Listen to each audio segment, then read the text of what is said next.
excited you joined us in this day of action.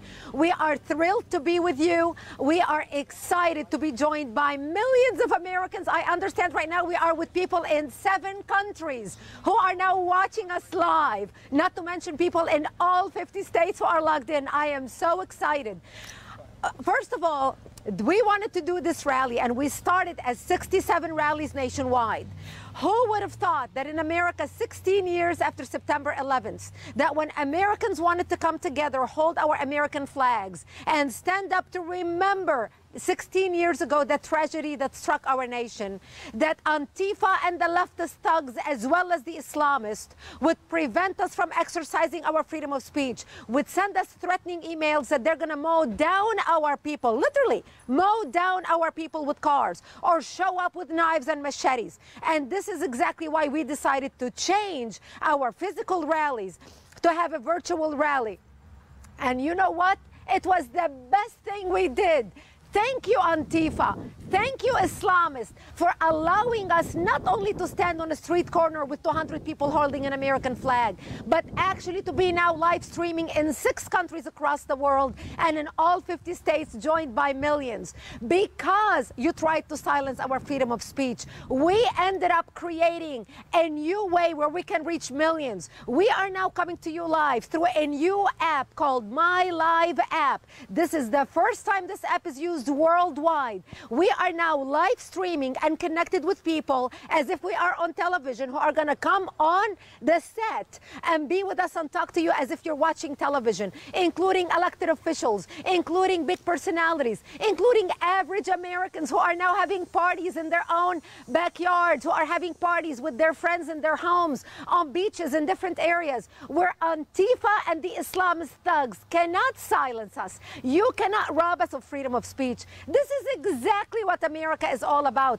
Ingenuity, incredible spirit, patriotism. The reason why America is different than any other country in the world is because we are a spirit. We're not a geographical location. We are a spirit. We have spunk. We come up with ideas. This is what sent us to the moon. This is what created the internet. And because of that, we now have a way to link all activists nationwide by the tens of thousands to express their freedom of speech and to come together, to be empowered, to be inspired, to be excited, to be motivated, to make a difference for our country. This is grassroots at its best. And we are so privileged to be able to exercise our freedom of speech, our freedom of religion, our freedom of expression, and every other freedom we have in this country. This is what makes America exceptional.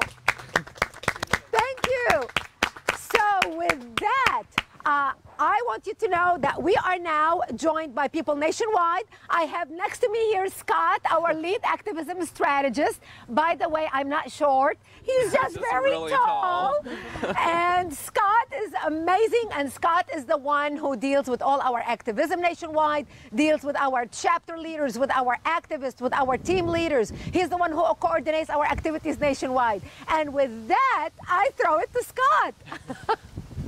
Well, again, we are so excited to be here today, and we do want to thank the leftists that tried to silence our free speech, because you made us stronger. You made us come together, and because of you, we are using new technology that is going to revolutionize how people come together and unite across the country. And we are going to go to stories of people across the country, and they are going to tell us why they are acting for America today. They are going to ask why that they are doing this day of action and share with us their personal stories that are going to relate to you. Thank you. It's wonderful that we are able to do this, because right now we are exercising the tactics exactly that made Act for America what it is today. The powerhouse that made Act for America what it is today. What we are doing today is basically applying the same techniques that helped Act for America pass over 80 pieces of legislation on the state level in over 32 states and 12 bills on the federal level. We have passed almost 100 bills to defend America's national security. Today, we are going to do exactly that. We're going to sign letters to the president, letters to the leaders of Congress. We're going to tweet, we're going to Facebook, we're going to mobilize activists, we're going to write letters to the editors in every city and in every state, and we want to be able to impact policy. We want to be able to impact policy, the same policy that will secure the nation, and send a very strong message that we stand with President Trump. We stand with President Trump with his national security policies. We want to make sure refugees are vetted before they come into our country. We want to make sure we designate the Muslim Brotherhood as a terrorist organization. We want to make sure we defeat ISIS, Al-Qaeda, and the likes. We want to make sure that the country comes together to protect and stand up for our police officers and our first responders and our military who protects us. So I also want to remind you that stand with us in every way you can. Go to our website and stand with us financially. We are hoping today that you will be able to support the work that we do financially. The leftist thugs and the Southern Poverty Law Center that calls us a hate group simply because we're patriotic American who love our country, and all those who are coming against us, they raise money by the millions. The Southern Poverty Law Center was able to raise $5 million just last weekend. $1 million from George Clooney and his wife, $1 million from Apple, $1 million from JP Morgan Chase, $1 million from MGM Grand in Las Vegas. By the way, feel free to boycott MGM Grand next time you go to Las Vegas. I'm just suggesting. They raise money in millions, and we raise money in pennies. I urge you today, if our message resonates with you, go to our website and stand with us at $1 a week. We're asking people for $1 a week. If you're feeling generous, stand with us at $5 a week, the price of a cup of coffee at Starbucks. We need you with us in order to take back our country and save our country. And with that, we are now turning over, because my IFB is not working, so my production assistant's giving me a message. Yes? Who do we have on the line? Steve King. We're now turning over to Congressman Steve King, who has a message for Act for America. Welcome, Congressman Steve King. Hi and welcome. I'm Congressman Steve King, representing Iowa's 4th Congressional District. And I get to count Brigitte Gabrielle as a personal friend. She isn't just a friend as friends are, she's a friend that inspires me. She's faced a lot of adversity, and she's been inspired to form Act for America, because Act for America believes in, as I believe you do, and I know Brigitte Gabrielle and I do, we believe in freedom, we believe in God-given liberty. We believe that America is a great gift of freedom and a leading voice in Western civilization itself.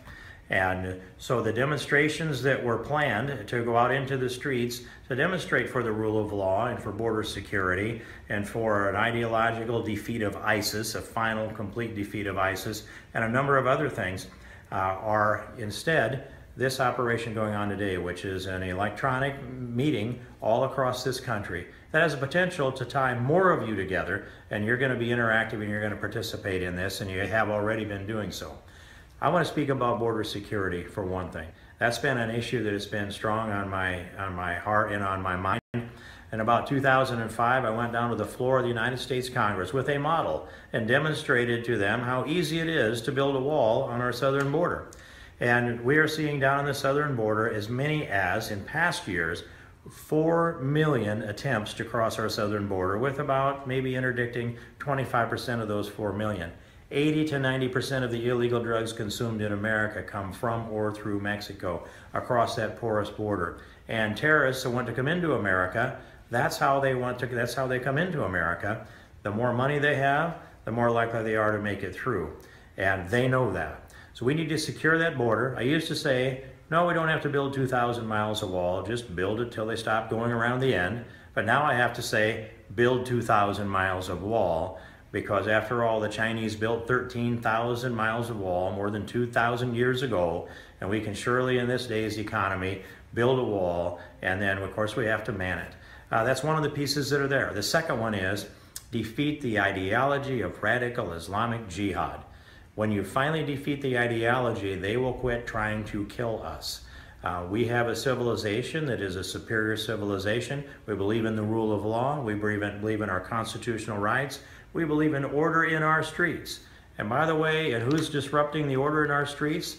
BLM, Black Lives Matter, and Antifa. If you watch what they've been doing, perpetrating violence in the streets and intimidating people, some of them are the spawn of Karl Marx. We love freedom. We love Act for America. You have a great day today, and I stand with you, and I'll stand in front and lead when the time comes. God bless you. This is great. We are gathered together here with great people who showed up to be with us at this party. And I have with me Michelle. And while I'm waiting until the mic comes in, you talk about grassroots production here. Michelle, where are you from and what are you here doing? I'm from Virginia Beach, Virginia, and I am a mother of 4 kids, all college age and just beyond, married for 28 years. And I'm here because I've just about had enough. I feel as though the media in our country is very slanted and biased. They report their news with a political agenda, and I feel as though many of us in America have been forgotten. The guys who pay the taxes, the folks who go to work every day, and I'm personally tired of having specific types of morality shoved down my throat that I do not want in my country. There's certain things that I don't approve of, and as a mom and someone who's raised 4 kids to go to college, almost all of them on scholarship, I'll tell you. They're good citizens. We go to church every week, and sometimes I feel as though my Catholic faith is being challenged, and it really bothers me. And I do accept other people's religions and views. However, I feel as though I am sometimes made fun of or mocked because I'm someone who actually goes to church every Sunday to Mass. And that's the biggest reason that I'm here. Yeah, it's as if we are under attack. As if we are the problem in our country, as if we are the terrorists. Absolutely. And those who accuse us. I mean, I have not seen one good patriotic American basically trying to erupt with violence. It is the Antifa thugs. It is the leftists who are coming out and robbing us from exercising our freedoms and speaking up in defense of our country. Yes. And it's not only Antifa, and then you have groups like Black Lives Matter. They have groups like Black Lives Matter, and I do recall seeing videos where they were walking through New York City, through Manhattan, saying, you know, something about pigs fry 'em like bacon, and I recall, what's the good cop, dead cop? Terrible. My father-in-law was a police officer in New York City for 20 years. I have a brother-in-law who's a deputy chief of police in Albuquerque, New Mexico. I have a nephew who's a police officer. I have family members in the Secret Service. So I absolutely support our police forces. Absolutely. In protecting the police and standing up for the blue. Standing up for the blue. Yes. We so appreciate our police officers. We're standing up with you today. And I'm going to throw it back to Scott. I think Scott is standing here with somebody right now. Go, Scott. So we are here live in Virginia, and I'm joined by Nora. Now, Nora is a mom, and Nora, I really want to know, what advice do you want to share with mothers across the nation for what you would tell your children about defending free speech, defending our rights that we are privileged to have here in our country? You know, I wrote a lot of thoughts down last night. To me, Scott, September is a time of reflection and renewal and of embracing all that there is to learn in the year ahead. And so I encourage people to do just that and to lead their children to do just that. Reflect on the value and the life-giving, soul-fulfilling dynamics of living as free individuals, free to think and speak and decide for ourselves what paths we are to take in life. You know, no child should ever feel compelled to do what somebody else wants, you know, for them. And how we want to earn and spend and share and save our money, and what obligations we choose and for what reasons, according to what we value. And then renew our knowledge of true American principles and embrace every day as an opportunity to promote and perpetuate the inherent greatness in exercising the exchange of thoughts and ideas and respect and inspiration through precious words. And so then it is incumbent upon all of us to teach America's youth about the power inherent in expression of their critical, independent thought through their freedom of speech. That's right. And it's free expression of dialogue, People need to be able to exchange ideas freely, where we don't have institutions of government or higher learning that are telling us, Nora, you can't say this. Nora, your kids can't say this. We need to have a free exchange of ideas. And that's why we're doing this today, because other people wanted to shut down our free speech. Right. They wanted to take away our ability to have that free exercise. So tell me, what moment was it when you said, I have to do more for my country? I have to be an activist and start making a difference in my country. What was your wake-up call? Yeah. Decades ago, I started to really notice the indoctrination, and a lot of people thought I was nuts when I would vocalize it, you know, and so I would listen to a lot of great talk radio hosts who were talking about these things, and I'd call in and express my opinions, and then I realized as years went on, you know, the people who were listening, they did not think I was crazy. They were right on board, and I just, you know, I got better at articulating that, and then I found my own platforms for doing the same thing as a writer and a talk radio host. And so, you know, I think it's just crucial that we all do our part to protect, you know, American liberties, freedoms, and especially the most fundamental basic freedom of speech. You know, never in America should you have to fight for your freedom of speech. That's right. But every day in America, you need to stand for it. That's right. And Nora is such a great example that you can do so much more than just fighting as an individual. She's fighting for her kids as well as being a mom. She's fighting as a talk radio host. She's doing it all. So thank you so much to people like you that are being an activist and championing our free speech. Thank you, Scott and Brigitte, and everybody watching and everybody working behind the scenes to get this done. You're doing a great job. Thank you. All right. Now I have with me Elaine from New York. Elaine, tell me why you're here. We're so glad to have you. Why am I here? I'm here because I'm tired of what's been going on, okay? I'm one of these people that actually does lawn care for a business. And I'm being told over and over again that Americans don't want these jobs. Hello, I'm here to tell you, yes we do. We want these jobs. And the people that work for me, we want their job too. Right.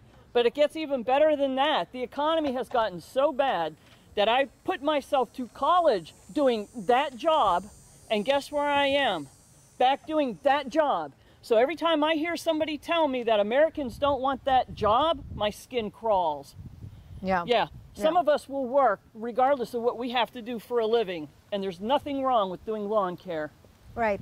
And right now what's happening, and I'm going to bring that back to the refugee issue and refugee resettlement and what a crock-up bunch of money-making machine and lie it is. Because right now there are 9 federal contractors who are working with the State Department to resettle refugees in the United States, who are coming here and they are being employed by big businesses because those big businesses qualify if they hire a refugee coming into the country for the tax federal income credit. And that means it is more profitable for them to hire a refugee because they get the kickback on the taxes from the government than hire an American who is willing to work 2 and 3 jobs. So for those who tell you that Americans do not want jobs, it's total baloney. And right now with the refugee population, not only we are importing labor that is taking jobs away from Americans, but we are importing people that we know ISIS have already infiltrated. ISIS already told us that they have embedded 4,000 ISIS operatives in the refugee population in Europe. Why are we going to import them here? We already know that the heads of our intelligence agency said that they are monitoring 1,000 ISIS operatives in all 50 states. Tell me again, why do we want to bring more refugees without vetting them into the country? Not only to commit terrorist attacks in the country, but also to take jobs away from people like Elaine who are willing to do the job. It's time to throw political correctness in the garbage and start speaking the truth. It's time for America to come together and unite together and stand behind the president who is putting America first, who is putting America's security first, who is putting American people first, who is putting America's children and their dreams first.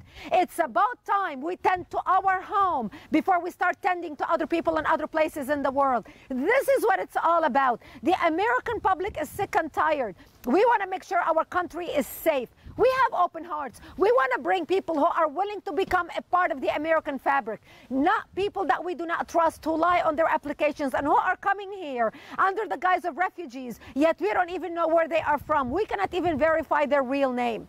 This is why we are standing with the president. This is why we want strong national security policy. This is exactly why we want to secure our border. Because right now, the terrorists are working with the drug cartels in bringing terrorists into the country. And we do not want that to happen. We want to make sure we have secure borders. We want to make sure refugees are vetted.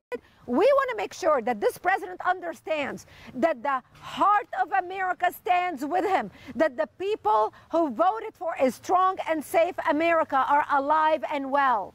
We may not be standing on the street corner right now, but we are active and we vote and we write letters and we call our elected officials and we are mobilizing now more than ever, and we are becoming even more creative in the way we mobilize. So I thank you for being here with us right now.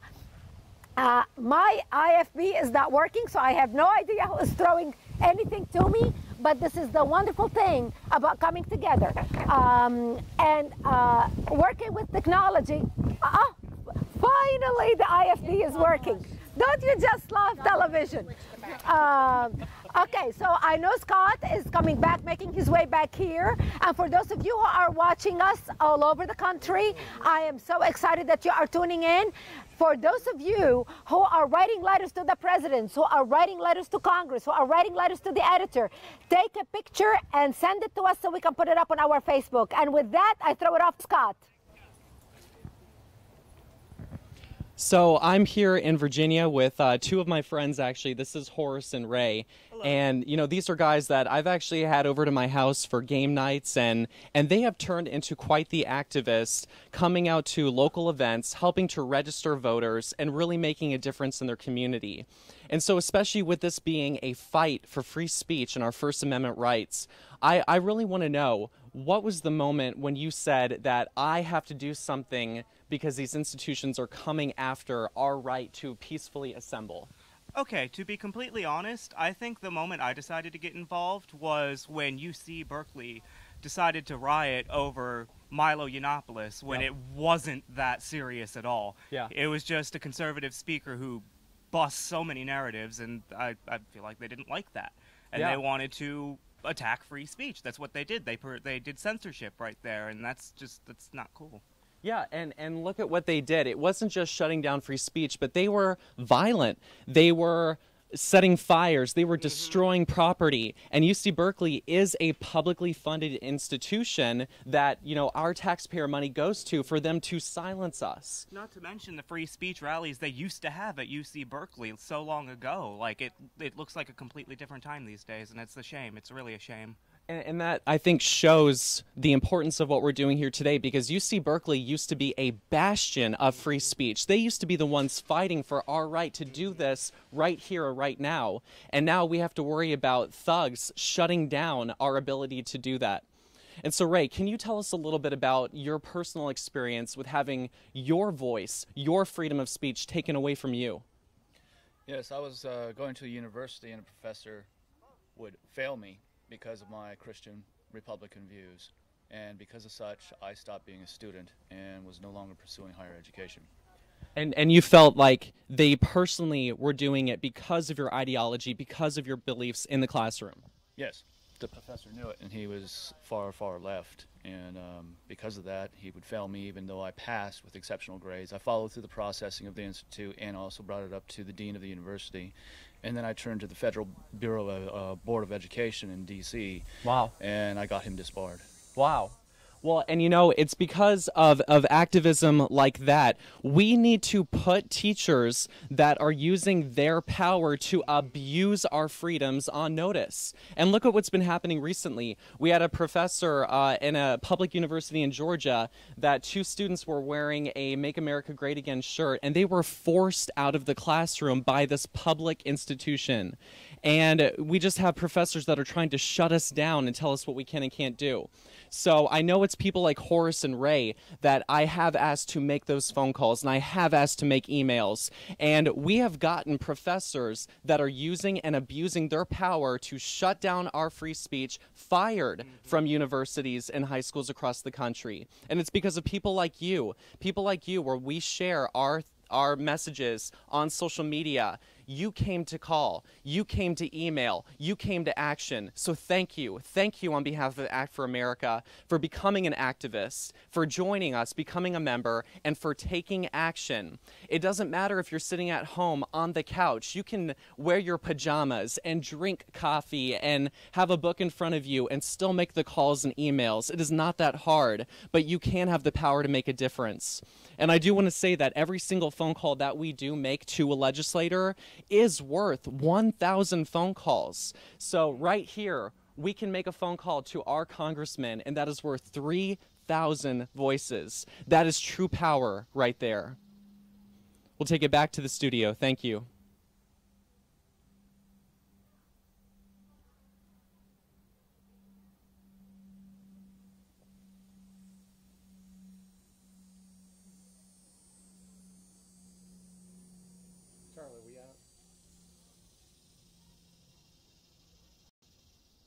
Yes. Stand by.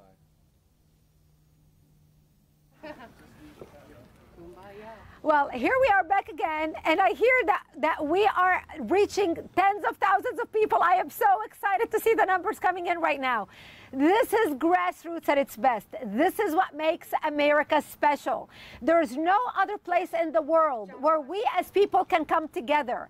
In a nation made for the people, by the people, we the people make a difference. Don't get fooled by people who say, oh, the lobbyists in Washington, D.C. are lobbying. Remember, your vote counts. And I'm going to give you a tip about voting. I talk to elected officials on the federal level all the time, and I tell them, how many people do you need to hear from to make an issue your top priority? And you will be shocked. 40 to 50 people. That's it. Now, when I talk to my friends, they say, what is my congressman going to hear from me? You know, they need to hear from 40,000 people before they do anything. Wrong. Here is the science behind the numbers.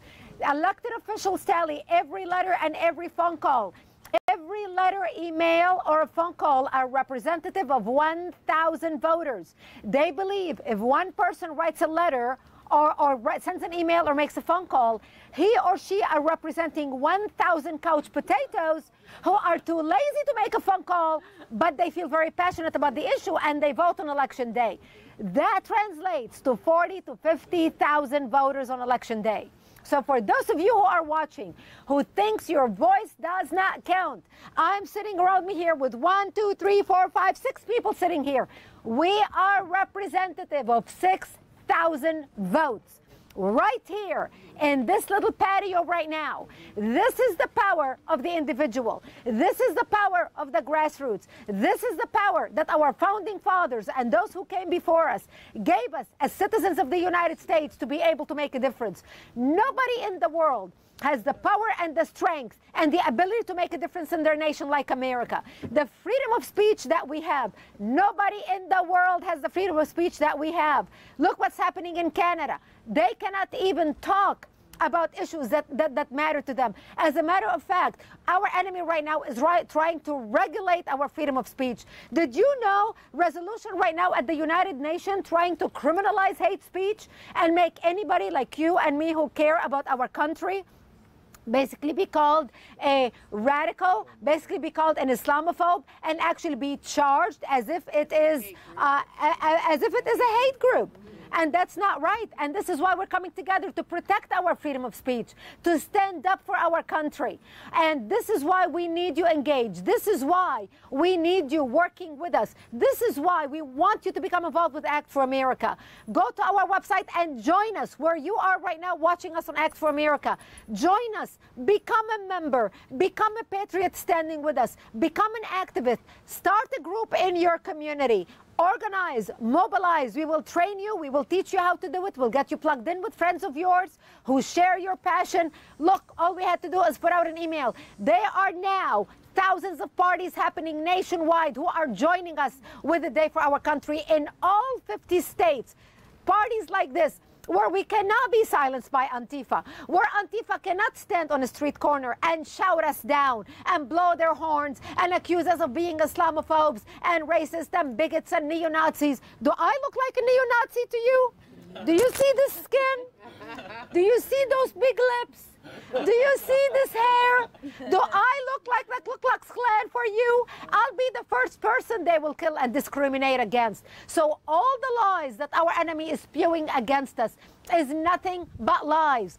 We are Americans who come together because we love our country, we treasure our country, we value our freedoms, and we value our freedom of religion, and we want to fight for the rights for everybody to practice their religion, no matter where they come from, no matter what house of worship they want to build. What we are against is people spewing hatred in the name of religion, is people spewing violence and threatening to kill Americans in the name of whatever religion. And you know what? If Christians are threatening to mow down people or massacre people or slaughter people in the name of Jesus, I and everybody in this country will be the first people to stand up and fight in order to silence them because we don't agree with them. And right now, I would like to go live to Lynn Taylor. I think Lynn Taylor is joining us from Jupiter Island. I'm not sure, but I'd like to go live to Lynn Taylor. Lynn, welcome. Thank you so much for including. Did we go to Lynn Taylor?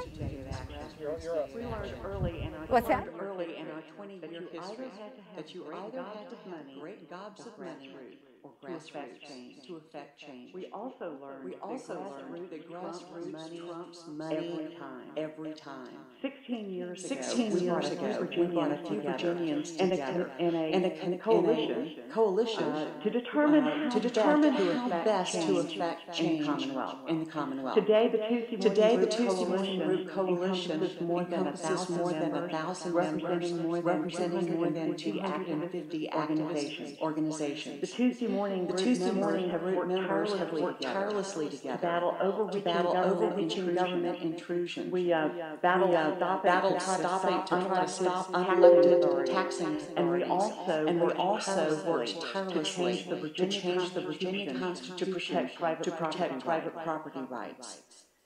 Our members across Virginia are writing, calling, emailing, posting, tweeting to our elected officials and to their friends and neighbors that America is worth fighting for. Complacency is simply not an option. Take this opportunity to join with concerned citizens across America to express your opinion. Remember what Margaret Thatcher once said: If not us, if not now, when? Thank you so much. Thank you so much.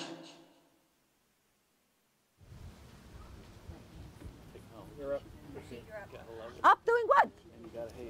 Okay, I'm going to talk to you. John? Am I up now?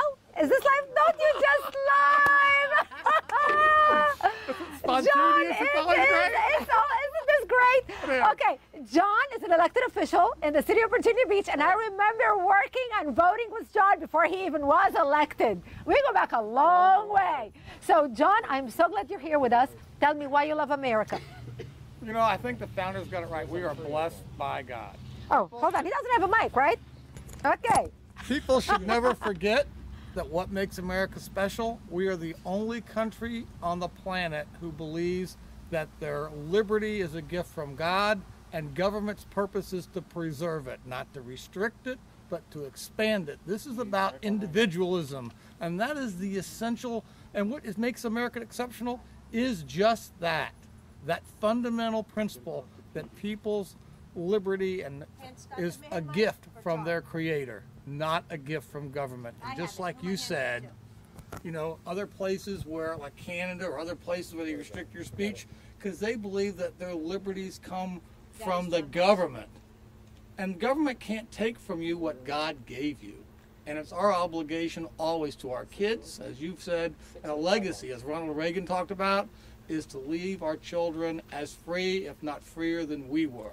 And the real threat is the threat to individual liberty. And it comes on many fronts. Exactly, exactly. You know, it's like I always say, I say we never really own freedom. We only preserve it for the next generation. I want you all to remember that. You never really own freedom. You merely preserve it for the next generation. It is our duty. It is our responsibility. Our founding father gave everything, and most of them died broke trying to give us the incredible nation we have today. The least we can do is preserve that which they have created. And many of them gave everything precious for us to have that. The least we can do is sit in the comfort of our own homes, in front of our own computers, pick up a phone and call Congress and let your voices be heard to elected officials just like John on a local level. You're right. On every level. How many people, when you are men and women in uniform, always talk about why they serve? And they always talk about protecting our freedom. Have you ever heard any words said, I'm doing this to protect my government services? Have you ever heard anyone said, no, they never say that, because why? In their heart, these people are true patriots. They pledge to the Constitution. They pledge to liberty, and that's what they're defending, and that's what makes them so special among special people, is that's a duty they take on. And I think people shouldn't forget that that's just not a banal phrase. That is a heartfelt conviction, and those men and women who serve really are the foundation of that preservation. And I think they understand that. And everyone needs to understand that. And everyone should stand up against any infringement, no matter how much I don't like their speech. The fact is, I want to preserve my right to have the same kind of maybe offensive speech. And we're all in this together when you think about it's liberty that we're preserving, individualism that we're preserving. It's not majority rule in America. It's the majority gets to make the decisions, but our founders knew that the minority, because God gave you rights, people can't take away. Our government's about protecting the minority against majority thought, so that all thoughts can be heard and everyone has a chance to compete on public discourse and influence the course of the country. And that's what we really are about, and we lose that because we dumb down our civic education and all these things so that people don't understand why we're special. And we are special. Exactly. And we are special. And we are exceptional. And this is exactly why we're standing up and we are fighting for America's exceptionalism. We know America is exceptional. Anybody who doesn't agree with us maybe need to consider moving to another country or don't even immigrate here. America is God's gift to the universe. We are a beacon of light to the world. We do spread freedom to the world. This is why we are fighting for what we're fighting. You know, I was born and raised in Lebanon. I came to America at the age of 24. In my country of birth, I lost my country of birth to radical Islam. I do not want to lose my adopted country, America. The fact that in America today, we are afraid to stand and demonstrate peacefully on a street corner at any town, USA, because we have elements within our own country who does not believe in freedom of speech. We cannot tolerate that. This is not what our founding fathers envisioned. And I am sure most of you watching me right now would agree. This is not what we want to pass for our future generations. We want to pass to our children the same free country that we have here, that we are experiencing right now. We are under attack. Our freedom of speech is under attack. And this is why Americans watching now, no matter where you are, no matter where you stand on the political spectrum, this is an issue that brings us all together, just like the national security issue. We at Act for America are a national security organization. We are bipartisan. The national security issue is an American issue. It's not a Democratic issue. It's not a Republican issue. It's not a libertarian issue. It's an American issue. Those who attacked us on 9/11 did not tell the planes to stop so the Democrats can get off the planes so they can kill Republicans. They killed all Americans. When ISIS recruiters and ISIS terrorists want to bomb the subway system in New York or want to attack a mall and want to commit a terrorist attack, they're not telling the people, you Democrats or you blacks or you Hispanics or you whatever stand to the side because we just want to kill white people or we want to kill Republican people. They say we want to kill Americans because we hate you all. This is why we all need to come together. Our members are Christians, Jews, Buddhists, Hindus, atheists, gays, lesbians, people who put their differences aside and came together to protect the country. That's what brings us together. I urge you to go to our website, actforamerica.org, and stand with us financially and support us. We need your help in order to fight for the passage of more bills in Capitol Hill, in order for us to lobby more, in order for us to educate more, in order for us to educate elected officials about the threats that we are facing, whether from North Korea, or whether from Iran, or whether from the Islamic radicals. Right now, we need to come together and fight for our country. And with that, I would like to turn it to a friend of mine, Congressman Louis Gohmert, who stands and fights for our issues. Go, Congressman Gohmert.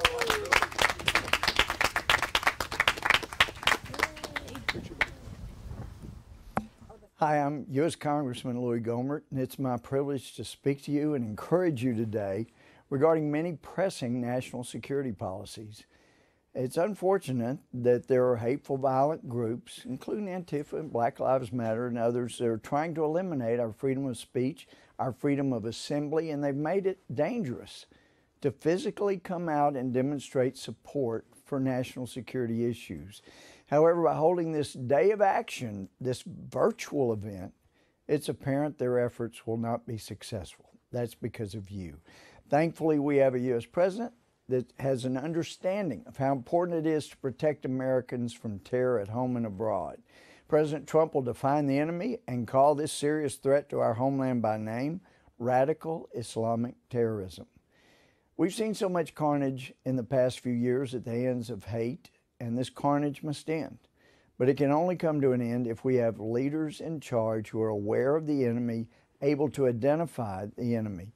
It's encouraging that the goals of this administration are to truly conquer ISIS and defend this nation's borders from potential threats to our security.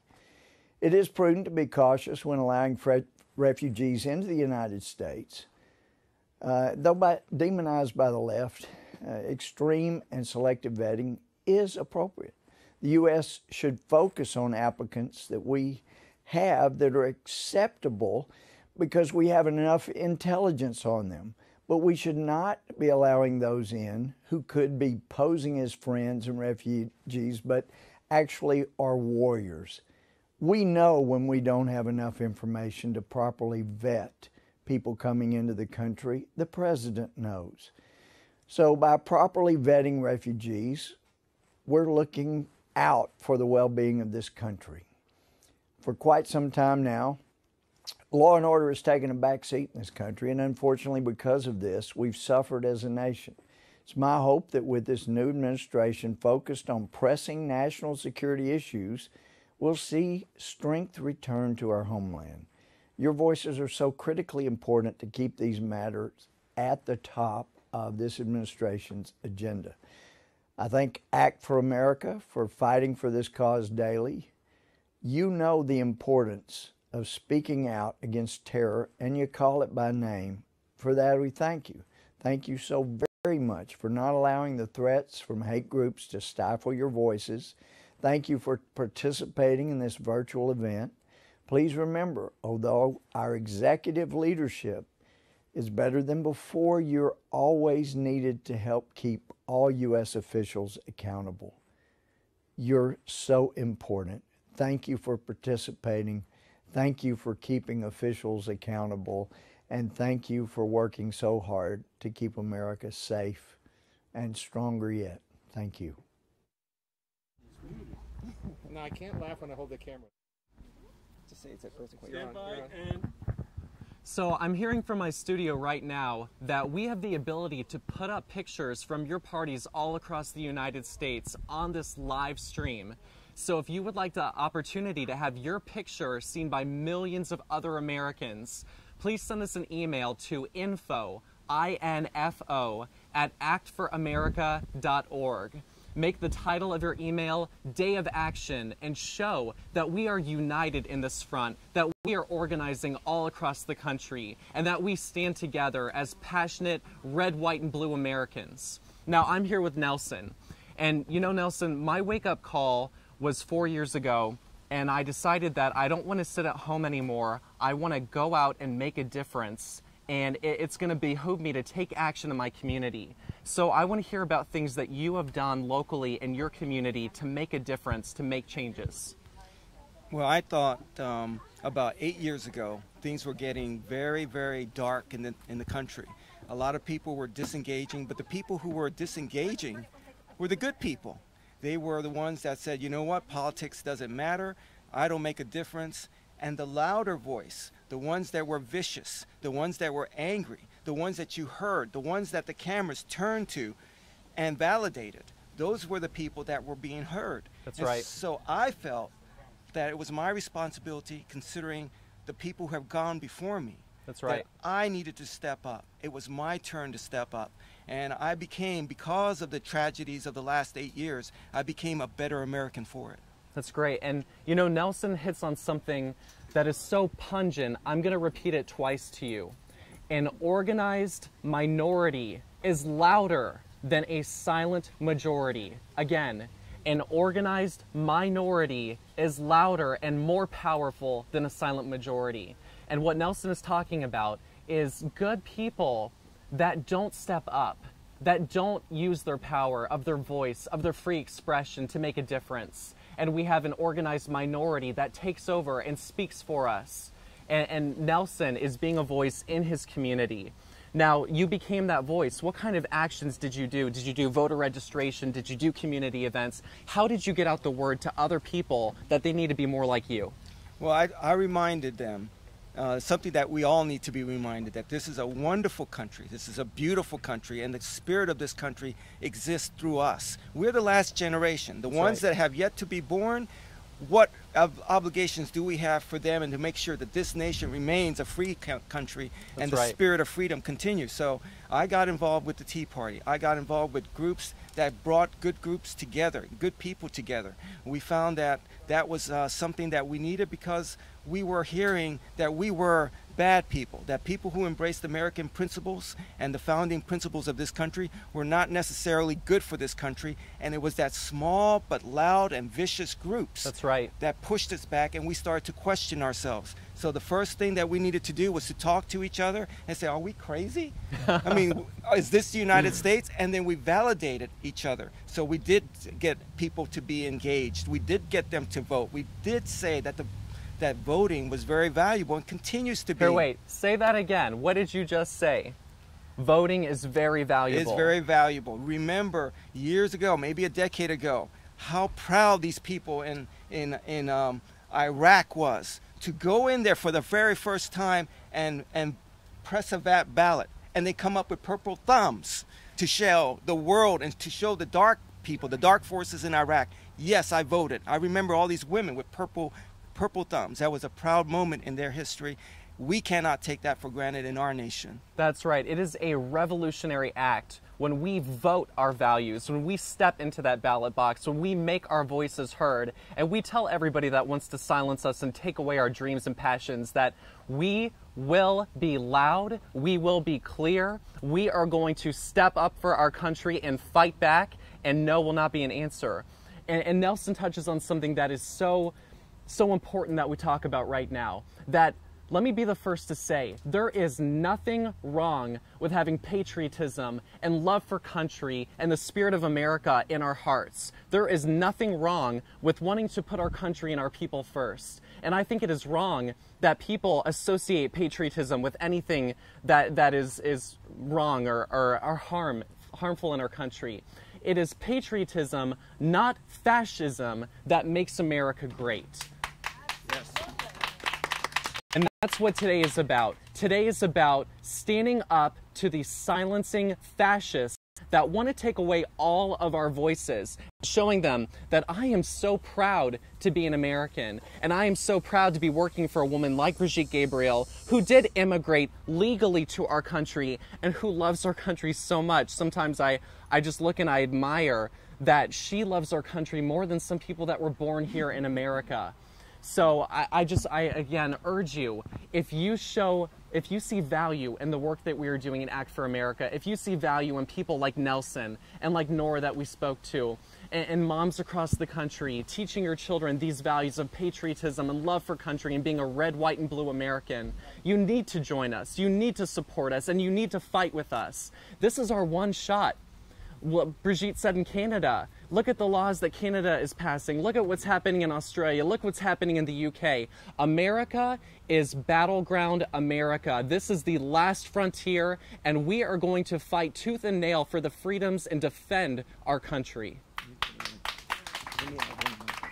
And Nelson has one last important topic that he wants to share. One of the reasons that, that I became strong in this is when I was living in Cuba before I came here. I was a little boy, and they used to tell me all these stories about how the country was. It was corrupt, but there was a sense of freedom that you could speak. You had different groups. You had a free exercise of religion. You can express your faith without fear of being hunted down. After the revolution, after the left-wing government of Fidel Castro took over, everything changed. The priests and the pastors were shot, or they were imprisoned. They were afraid to speak. The people that, and this was when things were coming together, so people were silent because they did not want to be attacked. So I have to tell you that not to speak is to speak, and not to act is to act, and it is important for us to go ahead and speak without fear and without apologies. And that is why, remembering those stories when I was a little child, that is why I stand today.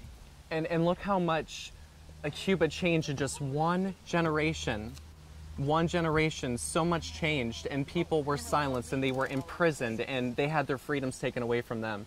So thank you for sharing your story with us, and thank you for being with us here today. Thank you. Thank you for all the work you've done. Thank you. We'll go back to the studio.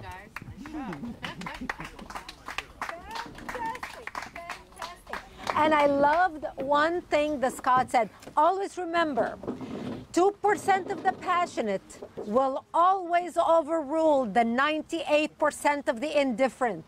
I'm going to repeat, 2% of the passionate will always overrule the 98% of the indifferent. Don't be an indifferent. Be a passionate. Live passionately. Fight for our country. Stand with passionates. They say like attracts like. They say birds of a feather flock together. Flocked with us. We are the NRA of national security, and we need you standing with us. I am hoping, we are now 750,000 members. I am hoping we will add 100,000 members before the end of the month because of this live webcast. Join the brave Americans who are standing up for this country. Join the patriotic Americans who are saying, not under my watch. I will not be silenced. Not in my lifetime. We're going to fight for America. We're going to take America, and we're going to put our enemies on notice. You are messing with Americans. We're not Europeans. We're not Australians. We're not Canadians. We are Americans. That is the difference. And we are people who came from all over the world. I immigrated to this country because I lived as a teenager dreaming of coming to America. I learned English watching television and writing subtitles on my arm. This is how I learned English. I never even went to school. I was so desperate and dedicated to come to America. And because I lived in a bomb shelter and I barely had water to drink, let alone to shower, I built a huge vocabulary on my arm. That's how I learned English. I know what happens when people turn a blind eye to evil, when we don't stand up for our rights, when we don't stand up for our country. Do you see the scars on my arm? I was wounded as radical Islamists blew up my home, bringing it down, burying me under the rubble wounded as they shouted Allahu Akbar. I was 10 years old.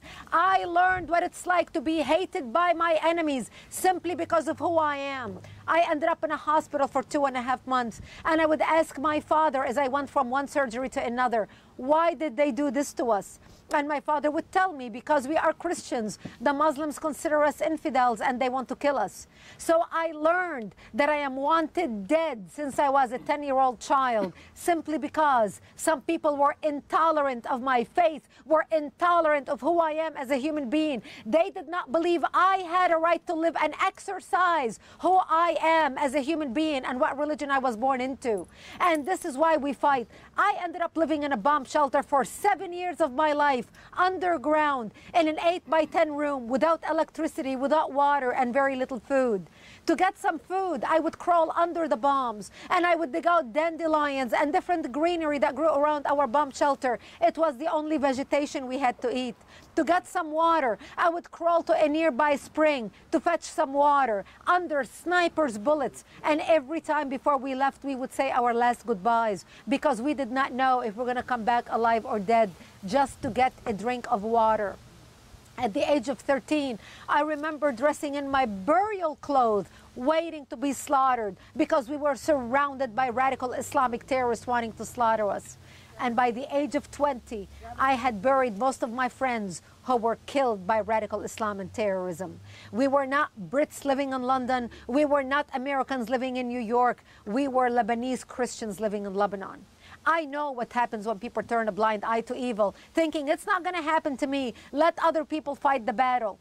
We need to fight the battle. Every single one of us, you who are watching me right now, every single one of us has a responsibility. Every single one as an American, we are entrusted as the defenders of our Constitution, as the defenders of our Bill of Rights, as the defenders of everything anybody who came before us stood up for, as a defender and the cherisher of everything that every military person who wore the uniform and went to fight fought for us to preserve. They laid their life on the line. And I would like to honor every single military person watching us right now, every single veteran who served our country. I want to thank you from the bottom of my heart for building a nation for me where I can come and be free as an American, where I can exercise my freedom of speech, exercise my freedom of religion, my freedom of expression, and every other freedom. My freedom is built upon your shoulders and your sacrifice. I want to thank you for every sleepless night you slept in a ditch, for every meal you missed, for every family occasion you missed, so you can fight to protect my rights and my freedom. Thank you. I want to thank you for everything you laid your life on the line for. And I vow to you that we are raising an organization with Act for America and our members that will honor you, that you will always praise you, that will always teach the new generation about where their freedom comes from. Thank you for your service. You are not only my heroes, but you are the heroes of millions of Americans who are watching us right now, who are unable to communicate with you. On their behalf, I thank you for your service. And right now, I am honored to join with a great American. I am so thankful for everything you have done to give us, Robert. My dear friend, Robert. Thank you, Brigitte Gabriel. Tell us your background and what you have done. Well, very quickly, I'm former Marine from a family of 5 Marines. My father did 32 years, and he set the course for the rest of us. He landed on Iwo Jima and picked up his Bronze Star there and his first Purple Heart. And then after World War II, they shipped him over to Korea and ran a Korean prisoner of war camp. So what's happening right now in Korea is a very big concern to myself and the rest of our family. Out of the 5 Marines, there's only 2 of us left. My next oldest brother graduated from the Naval Academy, 2 tours in Vietnam, got wounded. And my oldest brother, who I just buried at Bushnell in Florida, he got wounded, 2 tours in Nam. So it's been a very concerning thing for all of us in my family and all of us Americans, how we're treated, because just like my little pet schnauzer, Dagny, she is a man's best friend. But at this time in this history of this nation, people don't realize what great friends America is to the rest of the world. If you look at all the tragedies that have occurred since the beginning of this nation, we have given outreach and countless trillions of dollars to help other nations who have suffered all kinds of maladies and natural disasters. And like we're helping our neighbors in Florida now and along the Keys and the islands off the Florida coast, we did that for all of Europe. We helped build Europe after the Second World War. So the next thing it leads me to is, of course, the tragedy that we will be celebrating, not celebrating it, but commemorating those people who sacrificed their lives on 9/11 when the first plane crashed in the World Trade Center. The second one came after it. The third one went into the Pentagon, and the fourth one into a farm field straight down in Pennsylvania. and nearly 3,000 people lost their lives. It's pretty much akin to the bombing of Pearl Harbor in World War II that set off the war of the United States between Japan and then, of course, the next one was Germany, and we all know what happened there. And the fact of the matter, we are trying to commemorate those people who lost their lives. We're also trying to preserve somehow the great Constitution that we were given to us by our forefathers, those founders. Yes, there were some problems in their own personal lives that have been brought to light, but all in all, they gave us probably one of the greatest documents outside of the scriptures to run this nation, and it's been absolutely amazing. But the most important segment of it are the 10 constitutional amendments. The number one, free speech. That's what we need in this country. That's what we need to preserve. And there are those scofflaws out there who want to do nothing but destroy this nation. That's who has to be stopped. And all we have to say to them, look around. Tell us what is so wrong with this great America of ours. What is wrong? And if it's so bad, why don't you change it the way it should be changed, through the laws of our nation? We are a nation of laws. We are not a nation of terrorists, and that we don't appreciate you coming here. We're here to live a peaceful life that all Americans can enjoy their families, their children, picnics like today, in celebration of the great events in our nation. And I'm not saying that the 9/11 was a great event, but it was great people that we lost. Their lives were cut short, their children, and especially those first responders, that all those policemen and firemen and rescue personnel that went up into those buildings got stuck and could not get back down. They had no idea that the building was collapsing on. That's who we're here to commemorate today, just like Lincoln did at the Gettysburg Address at the end of the Civil War, which was another travesty in this nation's history. But we've made mistakes, but we've learned from them. So I personally want to be on the side of, let's not do away with all these statues in this nation that commemorated the loss of lives that people had. Let's look at it as something that we can learn from those mistakes, because we surely don't want to destroy Dachau or Auschwitz. We want to keep those in memory of something very bad, horrendous in our lives, in our past. Let's do away with it. My name is Robert Dean. I'm calling here from Virginia Beach, Virginia, and I appreciate everything that you've done for this nation, especially my fellow veterans. Thank you, Robert. We appreciate your service for this country. We appreciate your service for this country. And I would like right now to remember and pray. I want you all, to the people of Florida and Texas. We have a hurricane about to hit Florida. Let's not forget all the families right now that are trying to escape. We say a prayer for them, that they make it to safety, that God will save the lives of a lot of Americans right now who are in the eye of the storm. We have a major storm hitting the country. And we also remember and we pray for the people in Houston who lost so much, who are now suffering, who are now not living in their homes, who are still living in shelters. So we want to make sure that as we do this, in order to honor and we remember those who are suffering in our country, we want to make sure that we say a prayer for them and we let them know that we are thinking about them on this day. And right now, I would like to turn it to my friend, Congressman Scott Perry from Pennsylvania. He's the best. Hey everybody, Congressman Scott Perry. Thanks for participating in Act for America's National Digital Day of Action. I must say that it's unfortunate it has to be digital, but we understand the circumstances with which we have to deal in public these days. But I want to encourage everybody, first of all, support the president and his plan to keep America safe, whether it's Islamist extremism, whether it's North Korea, whether it's Russian incursion. We have to be strong, and our president has to be strong. He has to know that we have his back. The second of all is to be heard. You must be heard.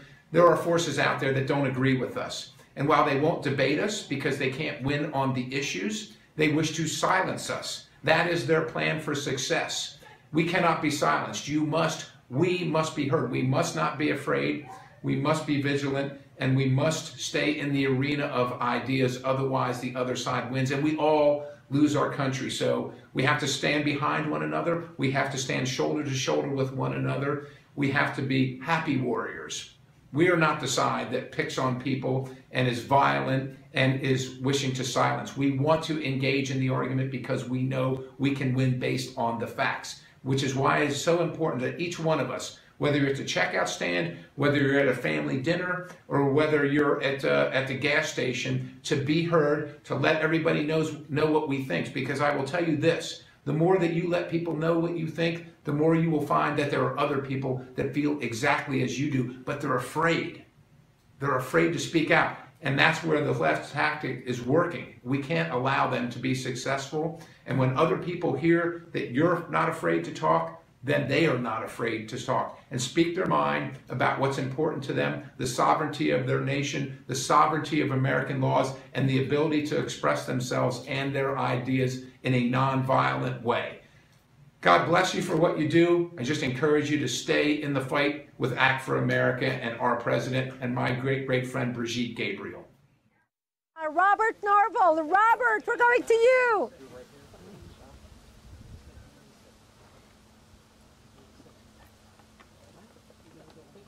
Is Robert on? Robert's on. Great. Yeah, let's get Robert. Robert has a party, right? Yes. We need Robert to move the phone to the few people in his party. Okay. Who can say something.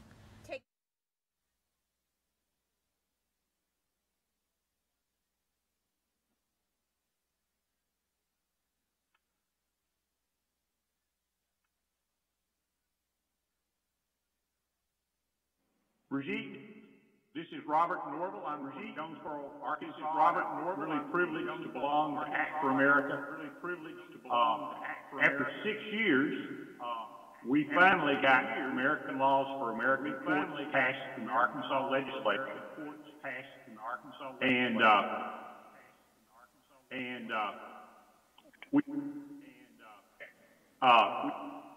We really need to work at passing this in all 50 states, so I realize there's some that will never pass it. But it is a tremendous law, and it basically, here in Arkansas, means we will only follow the U.S. Constitution and the Constitution of the state of Arkansas in making judicial decisions. I also want to talk just a moment about September 17th. It's Constitution Day.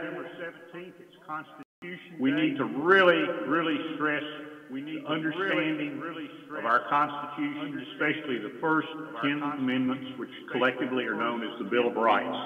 One of my real heroes from that time period is Dr. John Witherspoon. He was the only clergyman to sign the Declaration of Independence. He was a Presbyterian clergyman. He was the president of the State College of New Jersey, which later turned into Princeton University.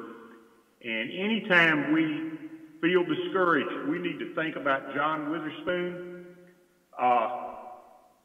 His star pupil was James Madison, the father of the U.S. Constitution, and later became a president, but he also taught a vice president, 39 future congressmen, 21 senators, 12 governors, 9 cabinet members, and 3 Supreme Court justices. And I think his life is a real testimony to the power of a dedicated, committed individual, Dr. John Witherspoon. Thank you so much for letting me speak, and I appreciate everything you're doing, and you can count on us to back you to the hilt, Brigitte. Goodbye. So I'm here with Eli. Eli is an immigrant from Puerto Rico, and what I really want to talk about, Eli, is tell me, what does being an American mean to you? Tell me about American pride. Well, Puerto Rico is part of the United States, but I understand what you mean by immigrants, like living in the place I've been all my life. Yes. Well, I feel that being here in the States, it feels like home because I feel like it's part of my culture. So I would recommend to everyone that's coming here to immigrate here is that when you move to another country, you have to adopt the traditions and the laws and kind of stuff. So, and I see all these people that want to move here, but they refuse to, accept the laws. So my recommendation is to just try to live your American dream and be, you know, part of this nation. Definitely. And so tell me, what steps have you taken since you've been here to make your voice amplified, to make a change in your community? Because I know that you weren't always an activist. So tell me about some things that you've done locally here in Virginia Beach to amplify your voice. Well, I've been on Saturday door knocking for the political, you know, the party I support, and that has something that the reason I decided to do that is because I was tired of always not being political right about things. Yeah. And since this past election, I've been kind of like left out by some friends, and that kind of made me feel like it is time to stand up and, you know, and don't be afraid of my beliefs. Well, and you know, I understand, you know, losing some friends, because that's definitely happened to me from politics. But I know that, you know, this is how you and I met. We met through politics, and some of the best friendships that we make, you know, from Eddie and Ray and Horace and everyone here, is through getting involved and getting active. So, well, thank you so much for, you know, being that voice for your community, being a voice for everybody. You're welcome. And just continue to keep up the great work. And we're going to go back to the studio. Still up. Still up. Keep going. Still up? Well, so tell me about what opportunities that you and your family are seeking here now. Tell me about your brother and your mom and your dad. What are you doing to share the American dream and exceptionalism here in America? I guess I'm just trying to obey the law by being the best I can. Okay. So I moved here because my dad died and my brother thought it would be a better future for my family. And I think the decision was good because I actually like living here, and I would say that what I like about this country is that it's a free country, so you can really be free, and that's the thing. You should be free when you are here. You should not feel like this is like a prison. So that's my recommendation for everyone that when they move here. And have you ever had anyone that judged you for your political beliefs, or they've tried to take away your voice? Yes, all the time people think that because I'm Hispanic, especially mostly for being for color, people think that I should believe something or believe this. Like people often think that I should, you know, be pro illegal immigration, and I'm not about that because I believe if you came here, you should be legal. So since this is the laws of the land, so it should be respected. Okay, and so I mean, put your arm next to mine. So here we are. Do people judge you by the color of your skin? I mean, you were just talking about that. People look at you and automatically they have this preconceived notion about who I am from my color and from who you are as your color. Do you think that's wrong for someone to just look at you and think, oh, this is how what he stands for politically, this is how he's going to vote just because of the color of his skin? Is that racism? Yes, I think it's racism, and I get it all the time, but because I understand they have this idea brainwashed by the media, I cannot take it as, you know, as they being, you know, like assuming, but, you know, yeah, people always gonna have some idea about you that it's just gonna be wrong, but I'm okay with people assuming that something that I'm not. Just try to politically correct them and be like, hey, it's not what you're thinking. That's right, and I think it goes back to what the message of my shirt says, which is we need to throw political correctness in the garbage where it belongs. Because at the end of the day, whether you're brown, whether you're white, whatever you are, we are all Americans, and we are going to put out any racism or bigotry or hatred out of our hearts, and we are going to replace that with patriotism and love for country and red, white, and blue. That is what our country is about. It's coming over the differences that we have that don't even matter and saying, you do matter. You are my brother. You are my community. You are my neighbor. And I stand here with you. Yes. Brigitte standing by. Let's go to her. For those of you who are texting us, who are sending us messages that you are taking the action item that you are doing, writing the letters, signing the letters to the president, signing the letter to Congress, writing the letters to your editors, being active. Those of you who signed up to join us as activists, I am so excited. I just heard that we have over 1,200 people who already signed up in the first hour to lead groups in their community. I'm so excited. Thank you. Thank you. Now, the next step is not only becoming an activist in your community, but also we want you to join us. I want to talk about our national conference happening in Washington, D.C., October 2nd and 3rd. October 2nd and 3rd, we are having the largest national security conference in Washington, D.C. We have subject matter experts. We have the people that you watch on television who are experts on anything related to national security are going to be speaking at our national conference. We also have about 15 members of Congress who are already scheduled to address our national conference. You will be able to attend a legislative briefing, open and free for you to attend it on Capitol Hill, where you're going to hear basically from the horse's mouth from members of Congress about what's happening behind the scenes, bills that they are working on, where different bills are standing. If you think this is important for us to just be active and to just write letters and make phone calls, just imagine how important it is for you to be there in person in Washington, D.C. So if you can join us in Washington, D.C., that will be the pinnacle of all our activity for the year. Go to actforamerica.org and click on our National Conference 2017, ActCon 2017, and register. And now I'm going to roll a video so you can see exactly what I'm talking about, so you can have an idea of what the conference is about. Roll the video. We talk about all the changes in our country. There comes a point at which we have to say, we're going to make sure that the enemy does not conquer us from within. Every American that's patriotic should be aware of.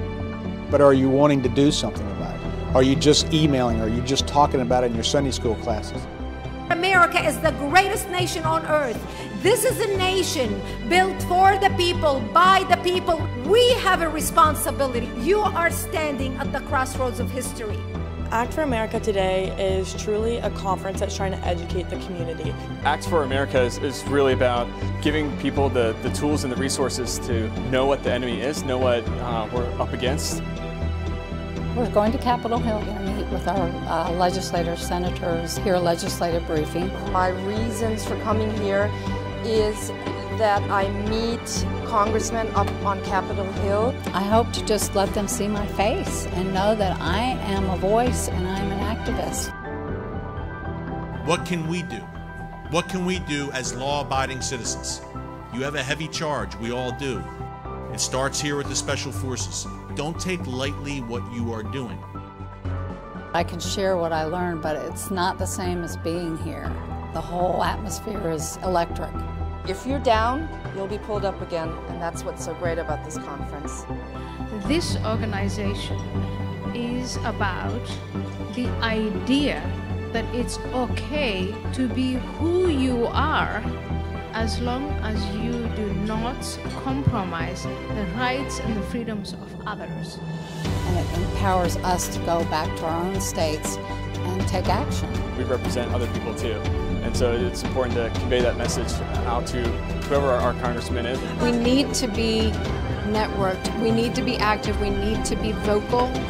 The honor today is actually mine to work with and meet with amazing patriots like you. I was able to bring together patriots who love this country as much as I do, who travel across the country to make sure that we preserve our nation the way we got it from them and the way we're going to hand it to our future generations. Home of the brave. That's what we are. Land of the free. Those words mean something when you sing that in the national anthem. It means you need to get involved with this kind of activity.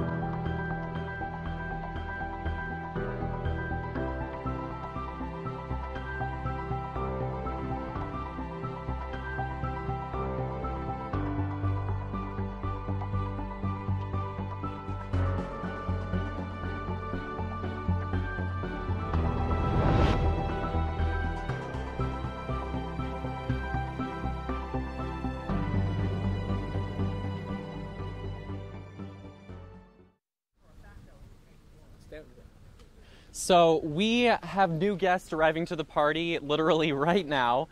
This is Reed and Dee, and you know where they were? They were just getting donations and a truck full for relief for the hurricane victims in Houston and down south. So can you tell us a little bit about what you guys were doing, please? Yeah, we're with the local Tea Party, and we partnered with a local church.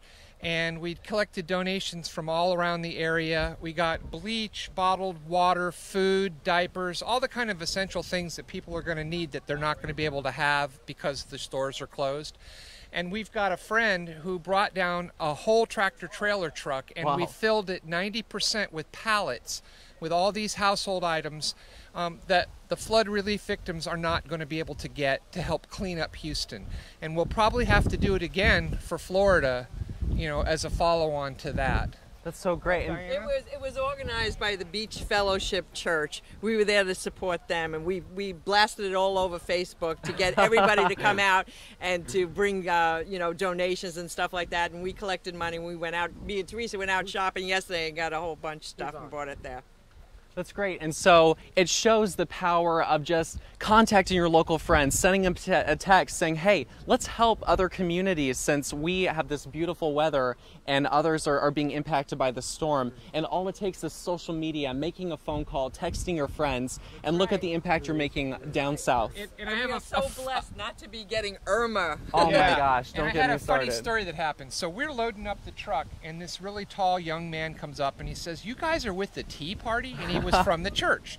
And I said, yeah. And he goes, what is the Tea Party? I didn't even know we had one of those.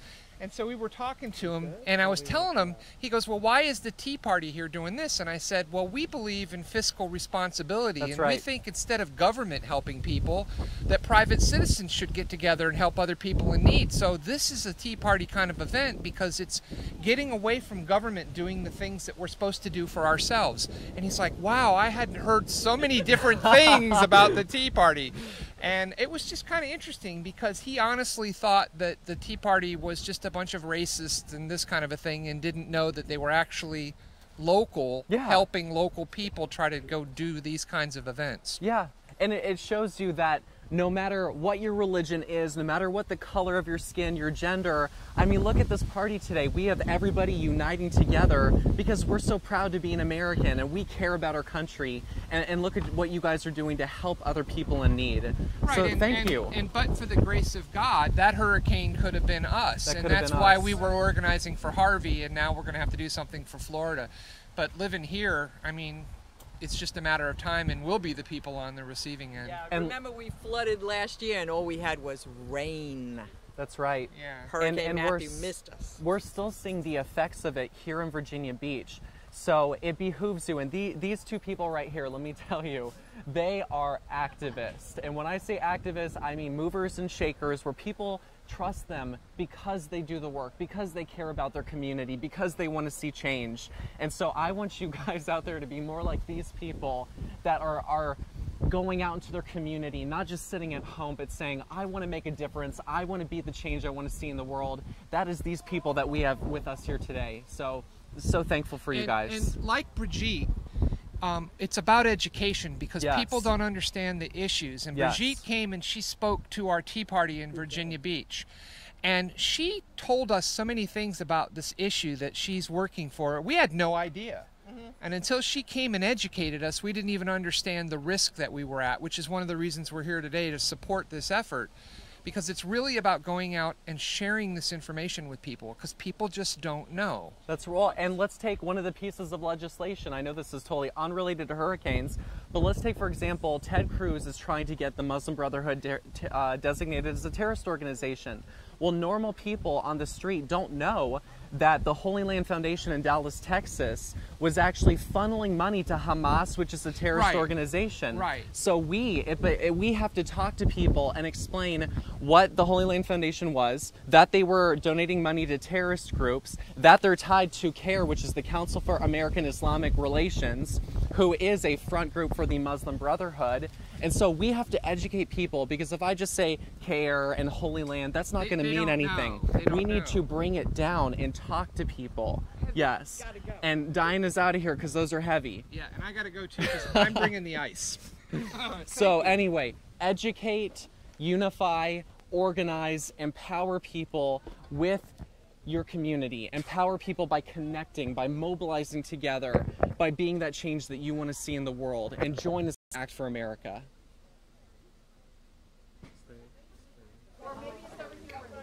So excited to share great news with you. I just learned we have over 1 million people right now watching this live webcast on our website. I am so excited, and I thank you all for tuning in, and I thank you all for being involved. I also just learned that we have 2,540 new activists who signed up to become activists and lead groups in your community. Thank you, thank you, thank you, thank you. This is what it's all about. This is all about a day of action. This is about a day making a difference for our country. So for all of you who are watching, make sure you write your letters to the editor, you sign the letter to the president, you sign the letter to the leaders of Congress that we're going to deliver to them. You do something today, calling your local state legislature, getting involved, joining us, join Act for America, become a member, stand with us in every way you can. Join us as an activist, join us as a supporter, as a financial supporter. We cannot do what we do and fight for your right and our right without your financial support. Our enemy is raising money in gold bars. They're raising money in millions. We have to depend on the generosity of people like you. And for those of you who are watching us, as much as there are corporations that give the Southern Poverty Law Center and CARE and all these Islamic terrorist organizations money, as much as they give them millions, if there's a donor watching right now and you are moved by the work that we do, support us. If you see value in the work that we do, we would be most grateful. And I'm praying that we will have a millionaire watching us. I'm praying that those of you who are watching, and no matter where you are in life, to stand with us as a member. Stand with us at $1 a week. If you can do more, do more. Do $5 a week. That's the price of a cup of coffee at Starbucks.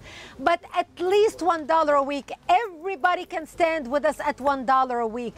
We are the NRA of national security, and we are building an organization to educate elected officials, to fight for your right, to fight for our freedom. Act for America has been responsible for the passage of almost 100 bills on the state level and on the federal level. This is what it takes, people coming together. If you are interested in becoming a state representative, a legislative state representative, email us. We are looking for people who have connections with their elected officials in every state in the union, who have a political background, who understand how to lobby or how to educate elected officials. If you are interested in becoming a volunteer state coordinator for our legislative effort in your state, please email us. Go to actforamerica.org right now and email us. You are on our website watching this right now. Just click on joining us, click on activate, click on sign up for our emails and action alerts, click on the info@actforamerica.org and drop us an email. We need everybody involved. Also, if you are a pastor watching us right now and you have a mega church where you have thousands of members in your church, I would love to come to your church and speak about important issues affecting our nation. Speak about how we can come together and work together. Go to our website. I would love to come and speak about my testimony, my life, who I am, our organization, what we do, and what we are doing to fight for our Judeo-Christian values.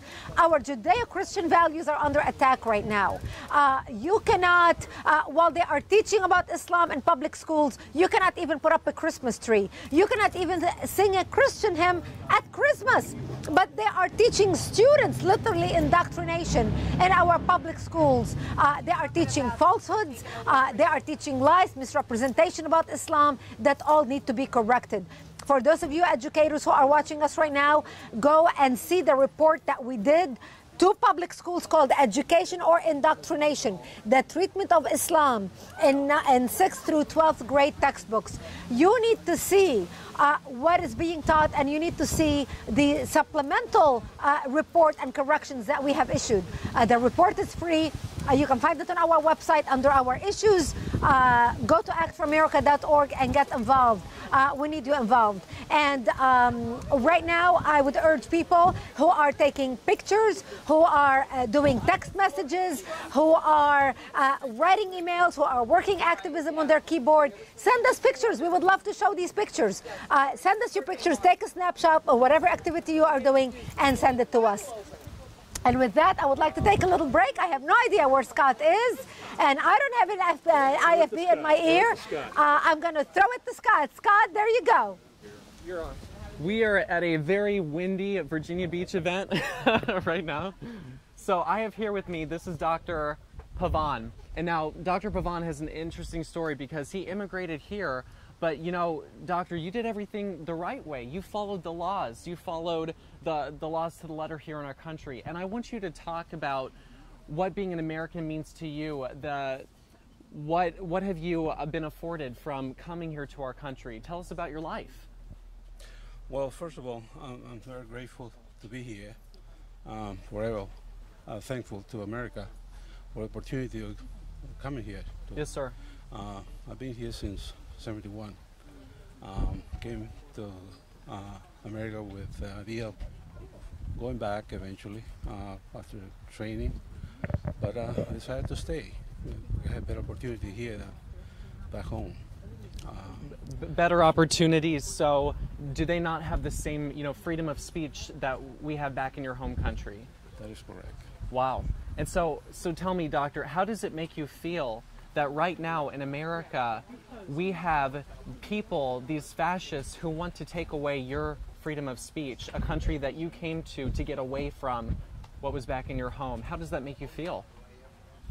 Well, make me feel special being in this country, being able to express, you know, what I feel, and again, give me opportunity to fulfill my dreams as a foreigner. Yes, sir. Yeah. Yes, sir. So. And so I think what this means to everybody watching at home is we have an obligation, everyone that came here legally, everyone that resides here in America, we have an obligation to preserve those freedoms that we are so privileged to, that we are so thankful for here in America. And it's not good enough to just utilize those freedoms, but we have to defend and protect them and cherish them and give them on to the next generation, to your kids, to your kids' kids, because this is something that you came up to America to have your dream. We want your dream to be passed on for generations to come. And so I thank you, for bringing that story here, for fighting that, and you have such a lovely wife, and I'm so glad that I was able to meet y'all today. Appreciate it. Thank you. Thank you so much, doctor. Thank you. Stand by, stand by, stand by. Stand by, Brigitte. Stand by.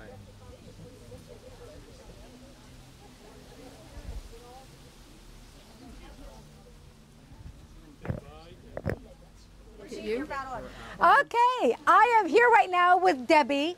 Debbie, tell me, why are you here? Why you love our country? I love America because the spirit and the dream of America is freedom and liberty.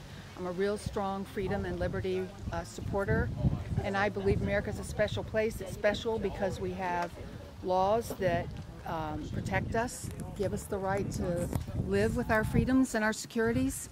And so I'm here in support of everyone else who also loves America and who knows that our security is very, very important. It is very important, and right now we are seeing those you've got North Korea developing nuclear bombs, you've got Iran developing nuclear bombs, you've got Obama who literally gave them the money to finish their nuclear bomb, he did. And meanwhile we are sitting here thinking, what is happening in our country? That's true, we are. And this is why we come together and we do things like this. Yes, we do. I think we have to also think in terms of not just ourselves, but outreach in the community, which I hope this will be a great service to. And also I think we have to think about our schools. What are we teaching in our schools? That's right. What kind of curriculum do we have? Are we indoctrinating our children? Are we raising free thinkers? And I think people who have small children who are ignoring what's going on right now, it's a very big mistake. They are ignoring. And by the way, I want to speak a little bit here about what's happening in our public schools with the education, especially be it the weekend of September 11th. Do you know how September 11th is being taught in schools right now? It is being taught in certain books that it was a terrorist attack against America perpetrated by a group of men driven by a cause. That's it. It doesn't say who these group of men were, what their religion is, what their cause was. You know, so the children today who are studying this type of fluff education, for all they're concerned, it could have been a bunch of Hasidic Jews from Brooklyn, New York, and Israel is their cause, or a bunch of Baptist kids from Tulsa, Oklahoma, and the abortion issue is their cause.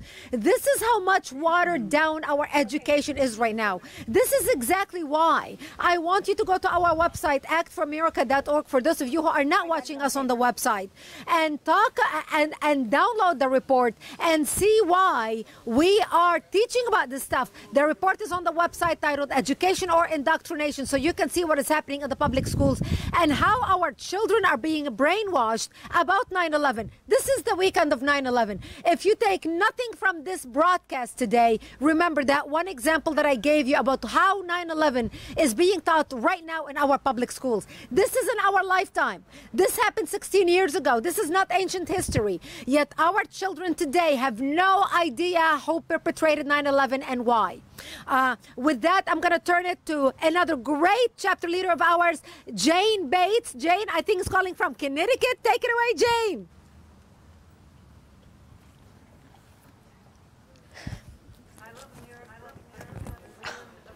Lord.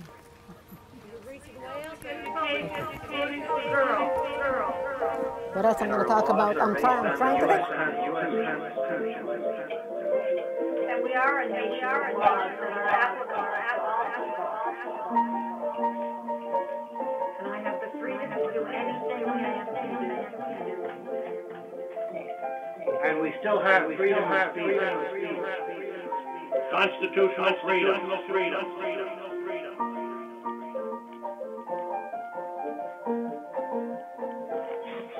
And furthermore, we are working together for the good of the common people.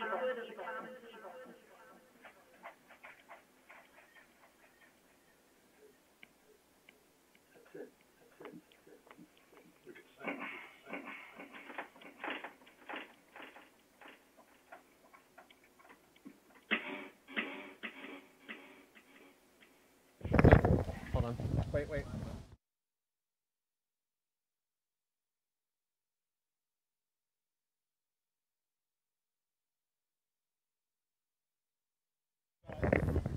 And now we are going to hear from Congressman Scott King. Special message from the Congressman.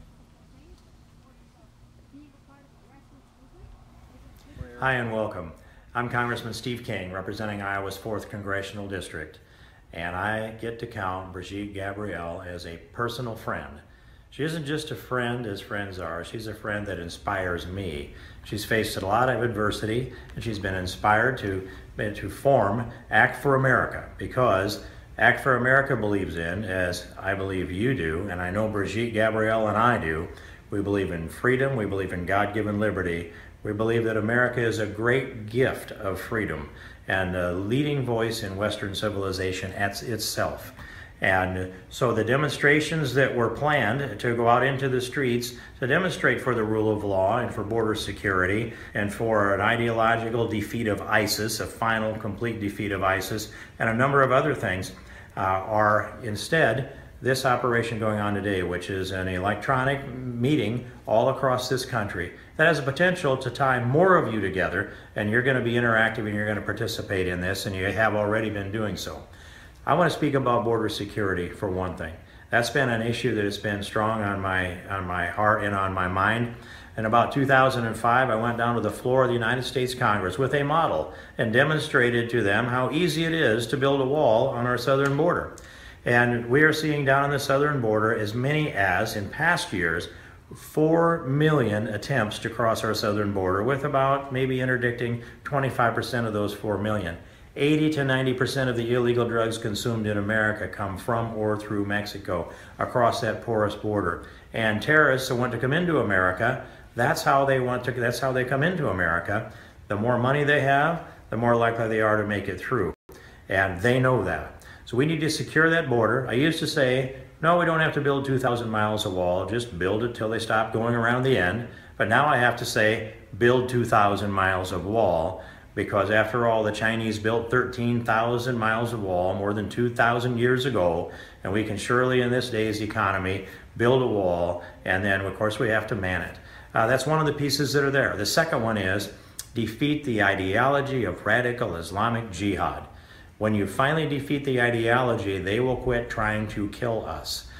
We have a civilization that is a superior civilization. We believe in the rule of law. We believe in our constitutional rights. We believe in order in our streets. And by the way, and who's disrupting the order in our streets? BLM, Black Lives Matter, and Antifa. If you watch what they've been doing, perpetrating violence in the streets and intimidating people, some of them are the spawn of Karl Marx. We love freedom. We love Act for America. You have a great day today, and I stand with you, and I'll stand in front and lead when the time comes. God bless you. I have with me here Petey from Pennsylvania, who is activist extraordinaire. And look at the shirt she's wearing. Hi, Petey. Hi. You want to show this back? And look at that. Throw political correctness in the garbage where it belongs. Absolutely. By the way, we have these shirts available at actforamerica.org in our online store. You can go and get one for yourself. Petey, tell me, why did you become an activist? I became an activist because I saw the need for people to get involved. It was Benjamin Franklin who said, it's a republic if you can keep it. We can't blame the politicians. We can't blame the politicians, local, statewide, or federally. It's us. It's we, the people, who need to make those phone calls, who need to go to D.C. or go to Harrisburg, go to wherever your local politics are as well. Go to city council meetings. Do something. Stand up. We are the voice of America. Exactly, exactly. And it's like I said earlier, always remember, 2% of the passionate will always overrule the 98% of the indifferent.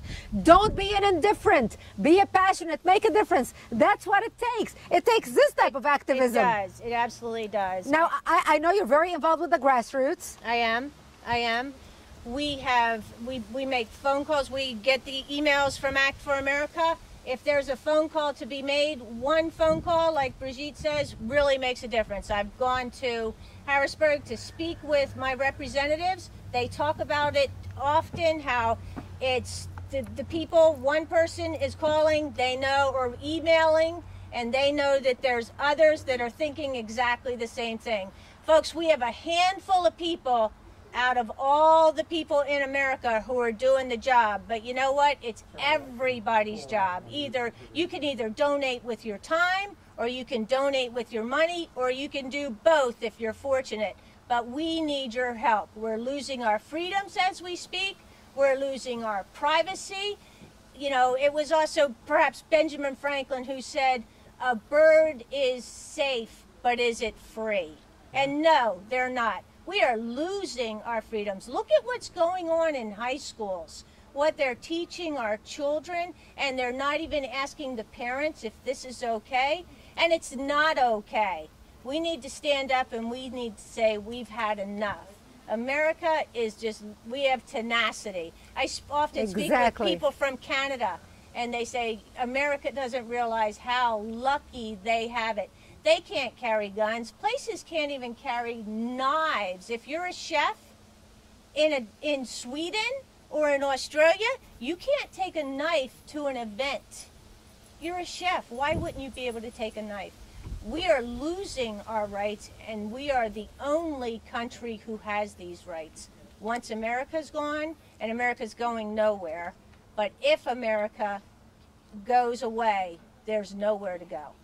And I could speak about this as somebody who comes from the Middle East, who survived the Middle East, who escaped tyranny to come to America, to be free. I came here to exercise my freedom. I never thought when I came to the United States 30 years ago that I will not be able to stand on a street corner waving my American flag in a demonstration because the Antifa thugs and the Islamists are threatening to mow down our people, stab our people, show up with a machete screaming Allahu Akbar and stabbing us. I expected that in the Middle East. I understood that back there's plenty of barbarians running around ready to behead people with a knife. But I didn't expect the barbarians to be taking to the streets in America. This is where we're at. Whether you like it or not, this is is reality. So right now, the fascists, the communists, the anarchists, those who are creating mayhem, who are coming out, are actually proud of it. They are proud of being Nazis. They are proud of being KKK. Who would have thought we're going to get to the day that hate organizations like that are going to come out and flat out tell you how much they hate other groups of people? America is about respecting other people's rights. It's about respecting our people's religion. That's why our founding fathers, with all their wisdom, put these clauses in our Constitution and our Bill of Rights, so we all as Americans can be equal under the law and provided with the same protection. Right now, it looks like the only protection that it's out there is for the thugs.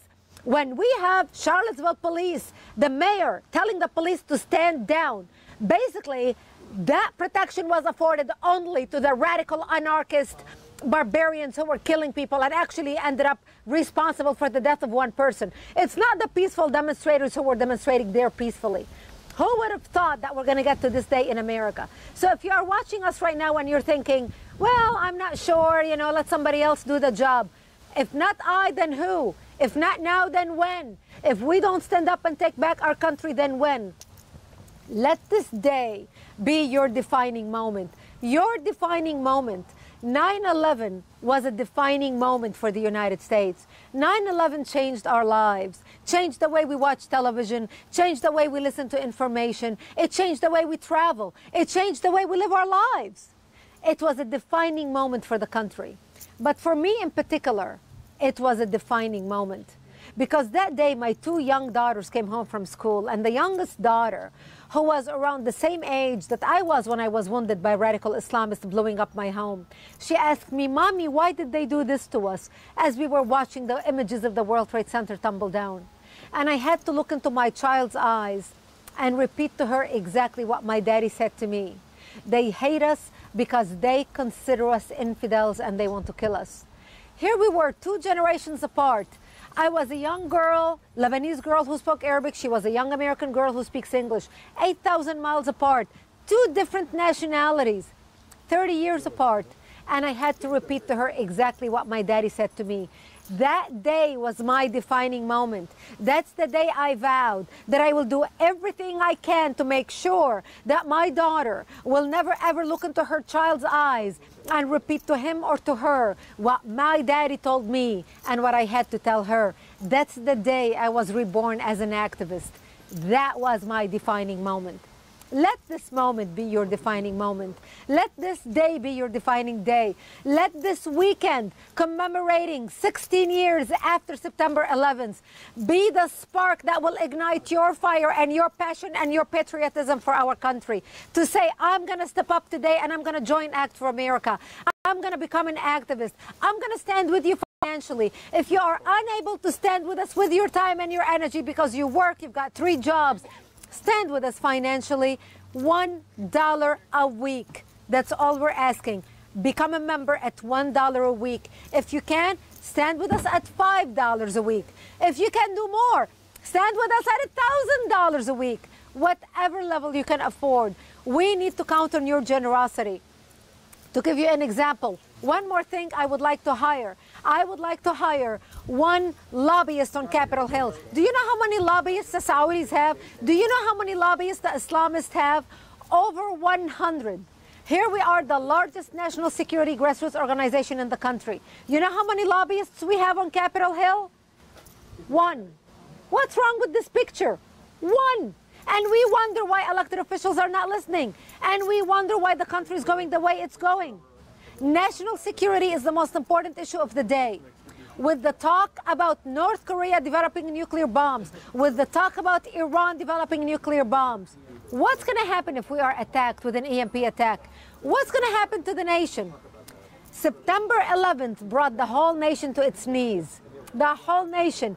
Air traffic came to a shrieking halt. The stock market closed. There was not a plane in the sky. The stock market tumbled.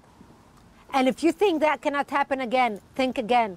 I'm not sure if you read the story about ISIS now trying to poison our food supply. And you know what? They have a lot of sympathizers in the United States who work in food factories, as a matter of fact. And the refugees we are importing, guess where they are working? It's food and manufacturing facilities that are bringing them. All these refugees, the Somali refugees, and all these people that are working. So where do you think the food poisoning is going to come from? Wake up, America. Now is the time to vet every refugee coming into the country. Not because we're not compassionate, but because we want to make sure we love our children more than our enemy, and we want to make sure that our children stay alive and protected. I am so excited to be here with you right now. I want to turn it over to Scott. I know Scott is ready with somebody that he is talking to. Scott, take it over. And actually, we are going to hear from Jane again in Connecticut, who has people at her party that they want to share their stories with you. Again, Jane is an activist that has been with Act for America for years and years. She stepped up to the plate.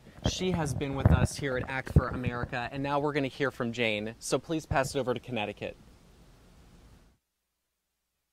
I love America because it's the land of the free.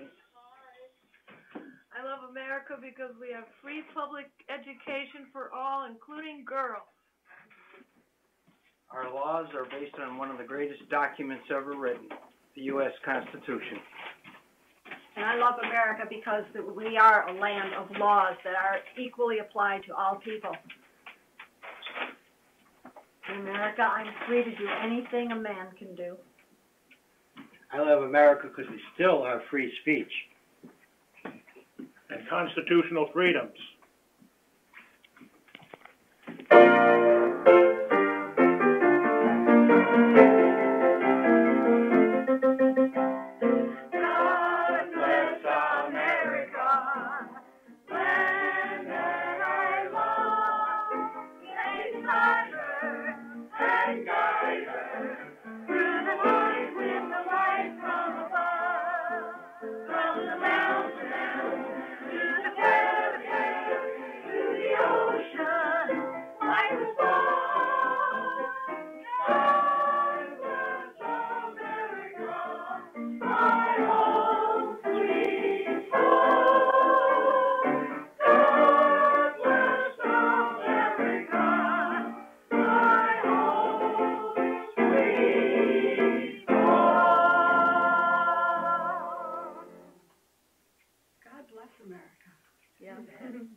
So I'm here with Eric, and you know, as young people, we know what it's like for people to tell us how we should think, how we should express ourselves, what political ideology we should have.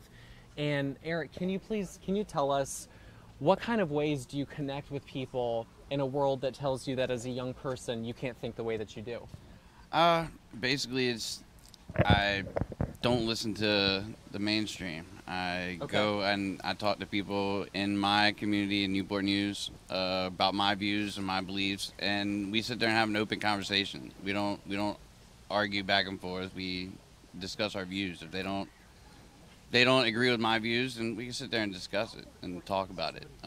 That's what I like to do versus the whole fighting and pushing and shoving and arguing all the time. And so if someone disagrees with you, you don't automatically call them a racist, misogynistic, xenophobic. No, that's their right to disagree with me. That's right. That's their right to disagree with me. I mean, it's just like football, you know. Nobody likes the same team because it would be boring. You know, nobody's got the same political beliefs because we got our own rights. We got our own views. We can have our own mind. You know, and I support that. I like people having different views of me. I like to have conversations. Yes, I like to have conversations with people that do not think the same as me. I don't want to be around people that have the same ideas as me all the time. You want to learn. You want to grow. I want to learn. I want to grow. You know, I'm a 2-time cancer survivor. I was told I was never going to walk again 3 years ago. You're a fighter. You know, I'm a fighter. I don't go with what somebody tells me. You know, I do it out of will. That's great. Out of what I believe, and so clearly, from your shirt, you're an activist. Oh, very big time. Very big time. To anybody who thinks out there that no matter what party they're on, no matter if you're Democrat, Republican, whatever, what message do you have to tell people who would ever say to you, I don't matter, my vote doesn't matter, I don't count? Look into the camera and tell them, what is your message to that person? everybody's vote counts. Everybody's thoughts and mind matters. I've been told that my vote wasn't good enough. My vote wasn't going to count. I went out there and put my ballot in the box. Proudly put my ballot in the box. I go and vote every chance I can get. I got friends in other countries that can't do that, and I hold that value. I hold that very, very, very valuable to me. That's right. Voting is a privilege, and it's our responsibility Yes. to make our voice heard, Yep. to go out, and despite what everyone tells us, despite what the polls say, despite what the mainstream media says, despite what people say, oh, you're racist, you know, whatever, I have the right, and you have your right, to make your voice heard without intimidation, without Exactly. bullying, without shame, and that's what makes America so great. I like have to disagree and hug. privileges. I like to disagree and end it with a hug. You know? I like that. End it with Disagree a and hug, ladies and gentlemen. So again, please register to vote. You know, what we were hearing from Petey Browder in Pennsylvania earlier is that silence is consent. Silence is approval. And, you know, from activists like Eric here, I feel much better knowing that millennials and young people aren't going to be silent. They are going to vote. They are going to make their voices heard, because you do matter. You are a person of value and agency. You are important, and your voice does count, period. So thank you, Eric, and congratulations on being a two-time cancer survivor. I think it is so amazing, the fighting spirit that clearly that you have and that brought you here today. Thank you, Scott. Thank you. Thank you, everybody. And now I am so proud to introduce you Congressman Barletta from Pennsylvania, who is an amazing patriot and great defender of this nation. Congressman Barletta.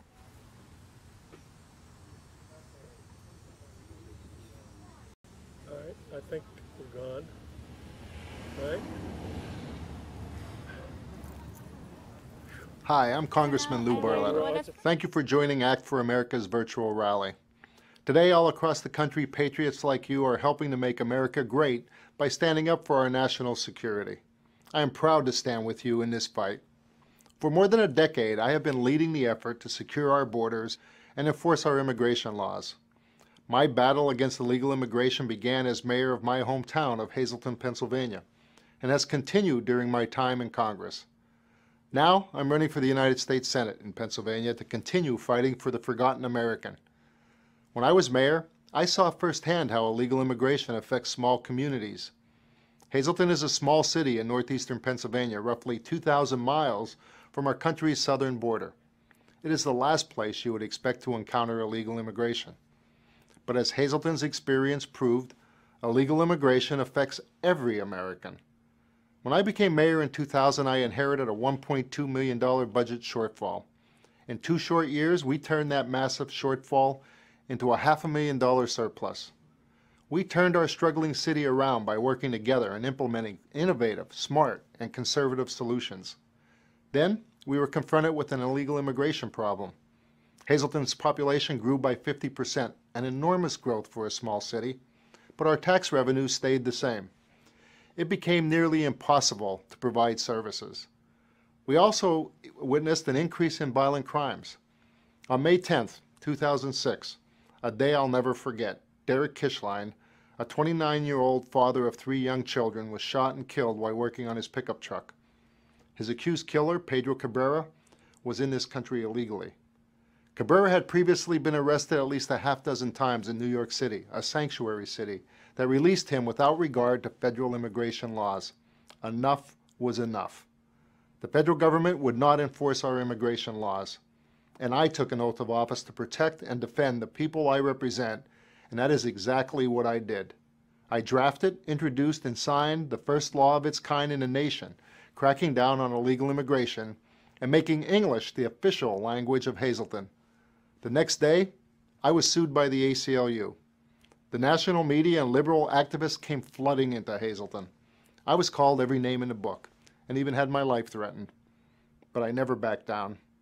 I knew how this problem was hurting not just the people of Hazleton, but also workers across the country, whose wages are depressed and jobs are threatened by illegal immigration, and American families who deserve to know that their government is serious about securing its borders and keeping them safe. My law has served as a blueprint for many other communities across the United States facing similar problems with illegal immigration. The federal government created this problem by failing to enforce our laws and secure our borders. So I took this fight to Washington. When I was elected to Congress in 2010, the first bill I introduced would have cut all federal funding to sanctuary cities. At the time, I struggled to get any of my colleagues to sign on as co-sponsors. Then, 5 years later, in 2015, Kate Steinle was murdered by a criminal illegal immigrant in San Francisco, another sanctuary city. Members of Congress went running to the TV cameras to talk about stopping sanctuary cities, but Congress still did nothing. While my colleagues failed to act, I refused to give up this fight. I was one of the first members of Congress to endorse Donald Trump for president, in part because I recognized that he was the only person running for president who was serious about stopping illegal immigration. I had the opportunity to advise him during the campaign on illegal immigration policy and have worked closely with his administration to address this issue. Thanks to President Trump's leadership, this year Congress took an important step to crack down on sanctuary cities by passing Kate's Law, named for Kate Steinle, and the No Sanctuary for Criminals Act. We still have a lot of work to do to stop the flow of illegal immigration. We must fund and build the wall. We must make E-Verify mandatory, and we must fix our broken visa system.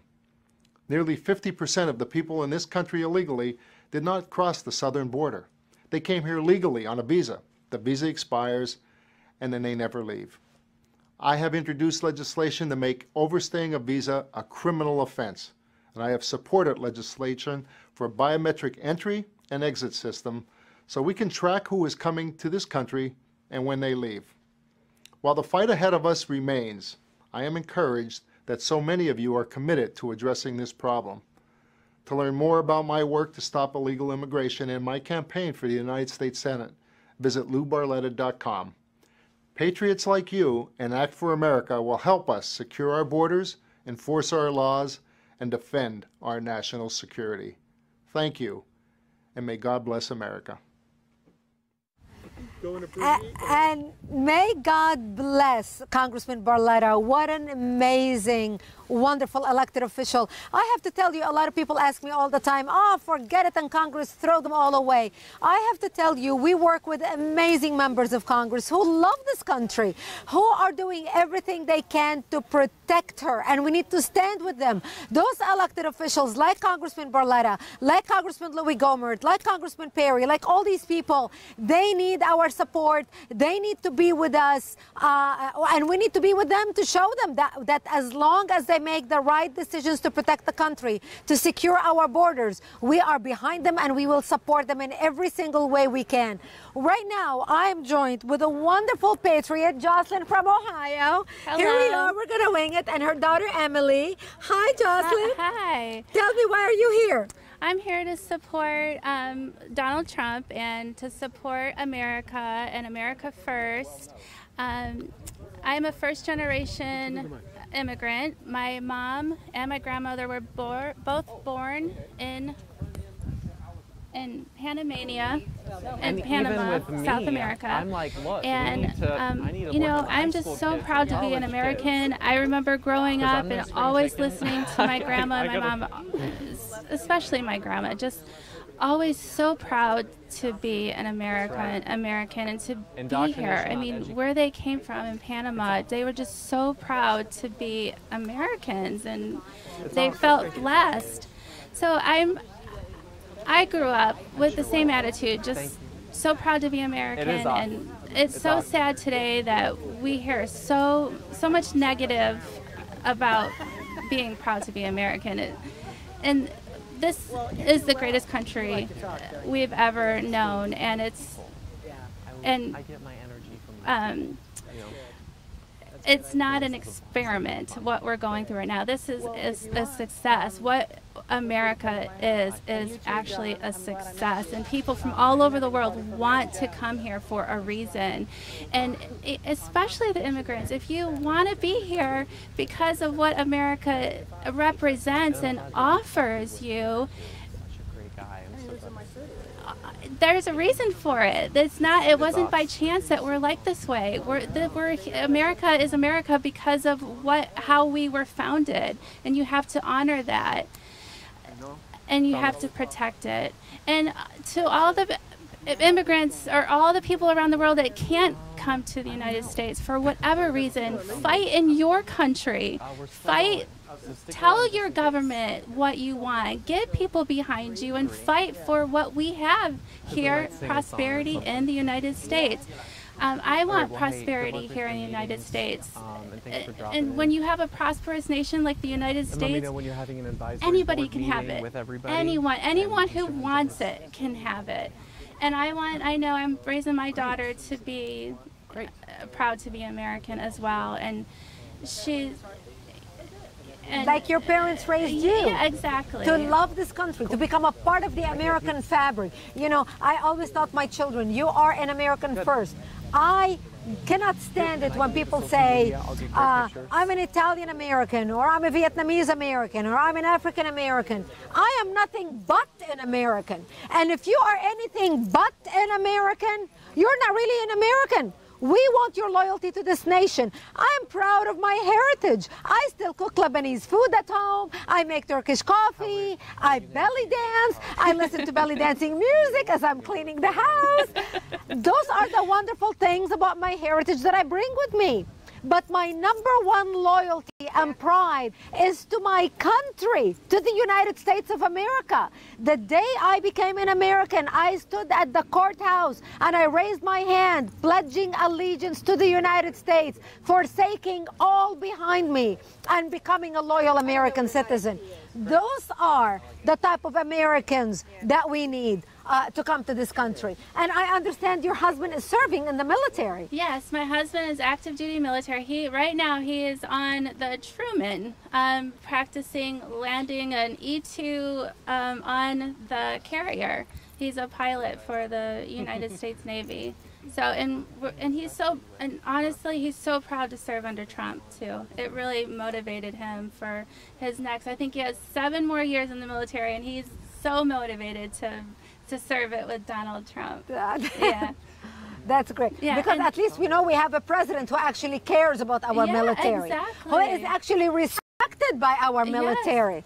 Yes. It's amazing. Emily, it's do amazing. You want to say something, Emily? I believe that America can help this country, and I know that America will soon be great again. And I think, and also, America can do something. I just know it can, and everyone can do something great.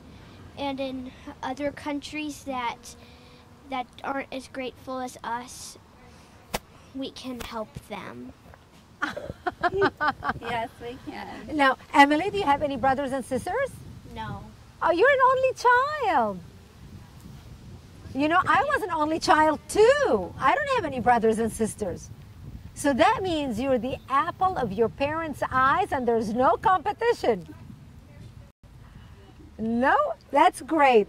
Well, it's days like this that reminds us what's so wonderful about America. When we all can come together as Americans from all backgrounds, from all nationalities, backgrounds, whether we are first-generation immigrant, third-generation immigrant, but we are here because we want to make a difference for our country. And we want other people to come to our country, and we want our other people to come here and share the American dream and have the American dream, but we want them to do it. Hold on, this mic is competing, so I'm going to set it down. We want people to come to the country, but we want them to do it the right way, like we did it legally. We came here. I remember when I came to the United States, I did it by the book. I had to come here. I had to apply to become an American. I had to hire an attorney to work for my paper, which I gladly paid for his services. I had to basically pay for my blood test, pay for all my blood work, pay for all my medical bills, and I gladly did it. because I wanted to be an American. I was tested for tuberculosis, tested for leprosy. I had to study a 2-inch thick book written by the Daughters of the American Revolution, who basically taught me about American history. And I had to pass a written exam and an oral exam and pass them both in order for me to become an American. By the time I became an American, I knew more about America's history than my American-born husband did. These are the type of Americans that we want. These are the type of Americans that we want coming here. We do not want illegals breaking the law and coming here and having the same rights that we have. Why? There are laws on the books, and those who want to abide by these laws are the ones who need to come to this country and who need to work within the system to qualify to become an American. I'm going to put the IFB. I know I took it out, so I'm not sure.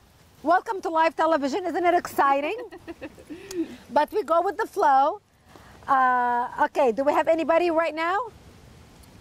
She's waiting for you to cue. Hello? Can anybody hear me? Going to Scott. Okay, I'm going to go to Scott anyway. Scott, get ready. Ready or not. Here's Scott. Hi. So in addition to being an activist, there are other ways that you can get involved in your community.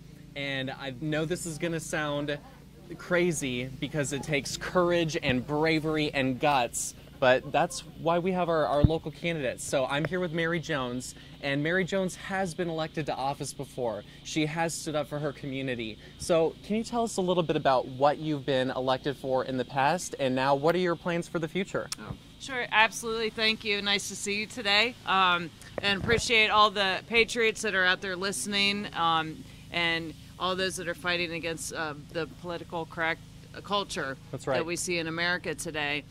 Historically, I served 8 years on the James City County Board of Supervisors, and what the catalyst for me to run was I saw our local government, they were taking people's homes in order for new development, and I stood up for those families and saved 4 of the homes in the Ironbound Square redevelopment.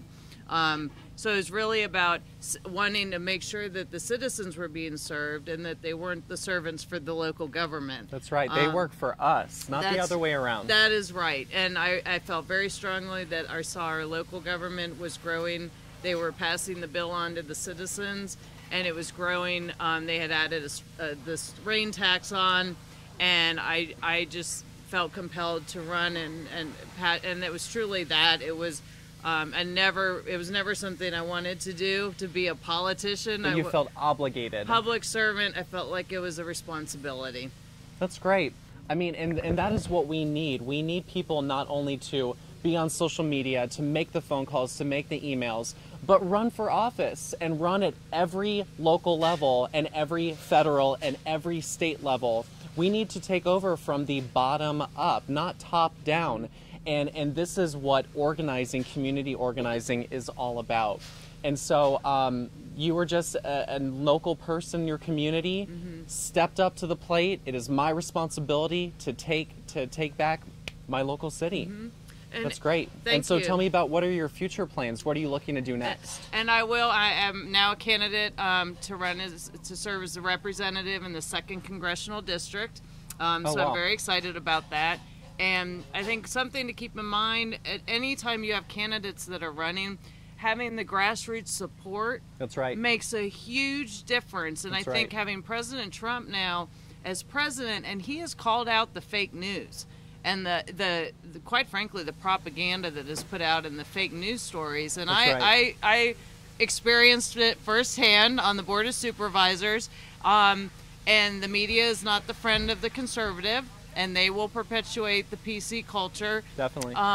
And the reason I'm running as a representative in the 2nd Congressional District is I feel very strongly, number one, our current representative got in and then voted for a $1.1 trillion spending bill, which is over $80 billion increase over the agreed to spending cap. So first of all, certainly not a fiscal conservative. And that is not why I voted for him, which I did. And I support our president. I support Donald Trump's pro-America agenda. And our representative was not doing that, criticizing and undermining for his own political gain. And I wasn't looking to run for another office. It's really, your family really needs to be behind you, and it's a big commitment. And so, again, I felt compelled as an American that it was my responsibility, because we have got to restore our republic. That's right. And so what you're telling me is that, again, these congressional members and state and local, they work for we the people. That's right. It is they who have to abide by the will of us. And if we don't like what actions that they're taking in government, we have every right to vote them out. That's and it right. all comes back to getting registered to vote. We have a voter registration table right here. We are registering people to vote. No matter what party you are going to make your voice heard. And thank you to local... And that yes. seat doesn't belong to any one person. That is right. That seat belongs to the constituents. That's right. So thank you so much for being with us, and thank you for being an activist. Thank you for all you do, too. Thank you.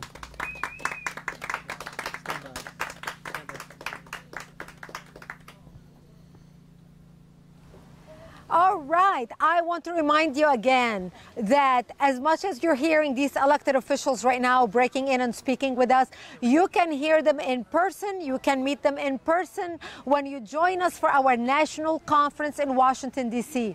Our national conference is the pinnacle of everything that we do all year long. We have a legislative briefing where we have at least 10 members of Congress where you can come and hear what they have to say and hear about bills they're working on behind the scenes.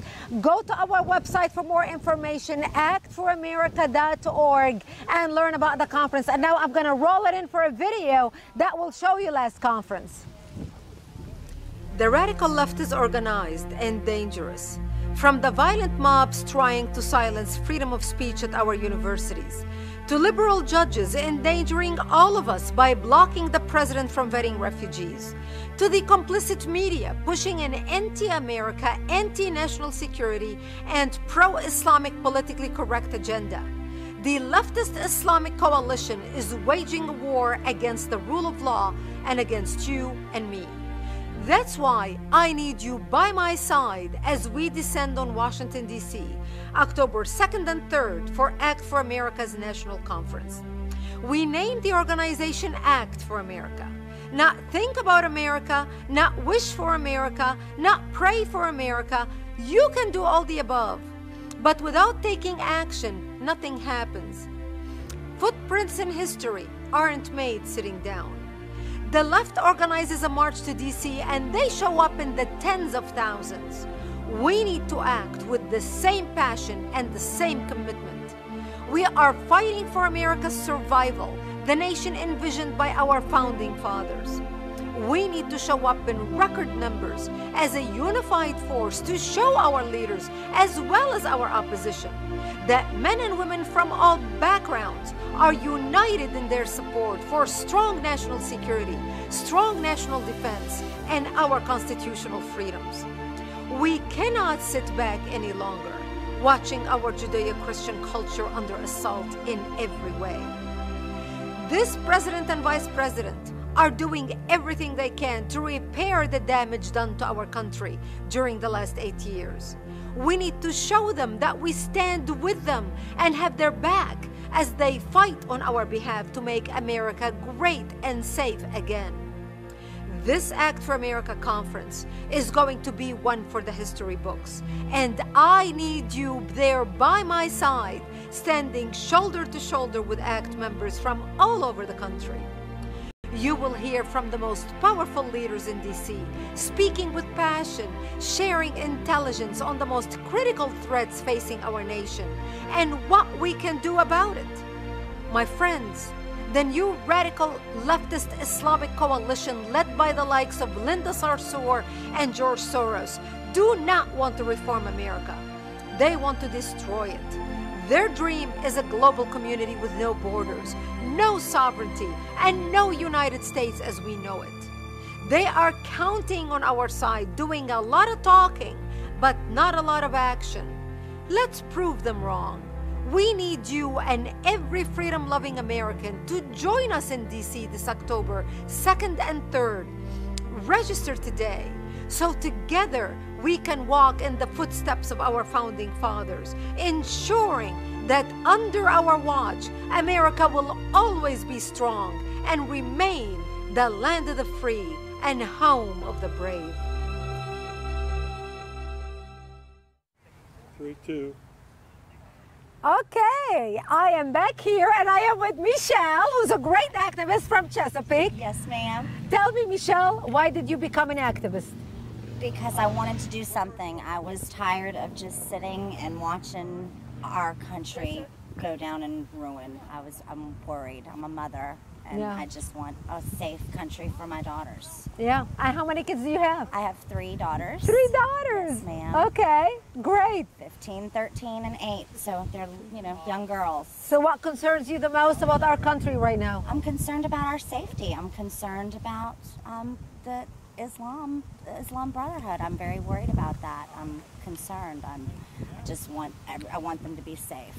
Yeah. I worry about how life would be for them being Christians and being women, with what their agenda is. Yeah, yeah. I talk a lot about the Muslim Brotherhood. We at Act for America trying to designate the Muslim Brotherhood as a terrorist organization. Yes, ma'am. And we actually have the plan, the Muslim Brotherhood plan for the destruction of America. On our website, it was admitted as evidence in the largest terrorism trial ever in the history of our nation. And we have that plan on our website. But the most dangerous part of the plan is actually the last page, where it lists 29 front Islamic organizations set up in the United States for the destruction of America from within. For those of you who have not seen the plan, I encourage you to go see it. But yes, it is terrifying. Now, you were born and raised in America? Yes, ma'am. Okay. You mentioned to me you come from a military background, or you're... Yes, my father was in the Navy. My aunt and uncle are both, they're both retired Army. I have cousins and uncles and aunts that are in the military. So I really respect our military. Yeah. Okay. It is very concerning about what's happening in the country, and this is why honoring our military and honoring our first responders is so important. Absolutely. Because when I watch what's happening in our country, I remember I was at an airport and some military people walked and people booed. I thought, There's in America, no sense in that. there is no sense. Just because you don't agree with them because they're coming back from Iraq or Afghanistan, they did not go there by choice. They were ordered to go there, and they are serving our country to protect our country. And to protect our freedoms. And to protect our freedoms, and to think that there are people in our country who don't appreciate that. And that's why we at Act for America are coming together, and we are making sure that we come together to protect our police, our first responders, our military, because right now, literally, the people who are working to protect us are under attack. Yes, ma'am. And we have to stop that. And I'm so appreciative for what y'all are doing. Thank very you. much. Thank you. I'm proud to be a part of this. Thank you. Thank you. And now I understand you're also a volunteer for Act for America. Yes, so ma'am. You work on the on the emails. You get our emails. You get our action alerts. Yes, ma'am. All of them, and I read them and I share them and I tell everybody I know. Oh, good, good. Wonderful. I'm having, is the hand mic good? Okay, I've got the production assistant here. Talk about Grassroots. This is winging it. Yes, it is. Okay, this is winging it. This is what I love. At least it's real. At least it is real. And you know what? I have to say, I am so thankful. We were supposed to have these rallies on the streets. We had 67 rallies scheduled in 36 and yes. You were a part of organizing that. Yes, ma'am. And we had to cancel because of the thugs, the Antifa, and the Islamists and the death threats. Well, now I have to say thank them, because did you hear?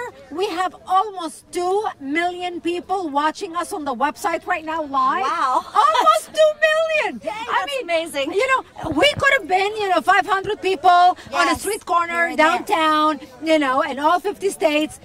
Right now, we have 2 million people watching us. We have the Israel Video Network carrying us live. We have people carrying us live, the last I heard, in 7 countries. So thank you, thugs. Thank you, Antifa. Absolutely. Thank you, radical Islamists. We have outsmarted you. We have gone around you. You cannot shout us down. You cannot stop us. Our voice is magnified, and we're sticking it to you. Thank you. This is the American spirit. This is American patriotism. This is American ingenuity. You thought you can silence the people, but you can't silence the people. I just heard in my ear that one of the microphones is not working, so I figured, you know. Just have to get So more. right now, I'm going to go to Troy Good in Minnesota, who is standing by. Hello, thank you, Brigitte, for making this day happen. I'd like to thank all of Act for America and all the people involved with it, and Antifa for getting us together like this. I just heard 2 million people are streaming live, so that's pretty amazing. Act for America has made it so easy to make a difference, to be heard, writing letters, signing petitions. It's all just a click of a button. Fill out the information, join Act for America.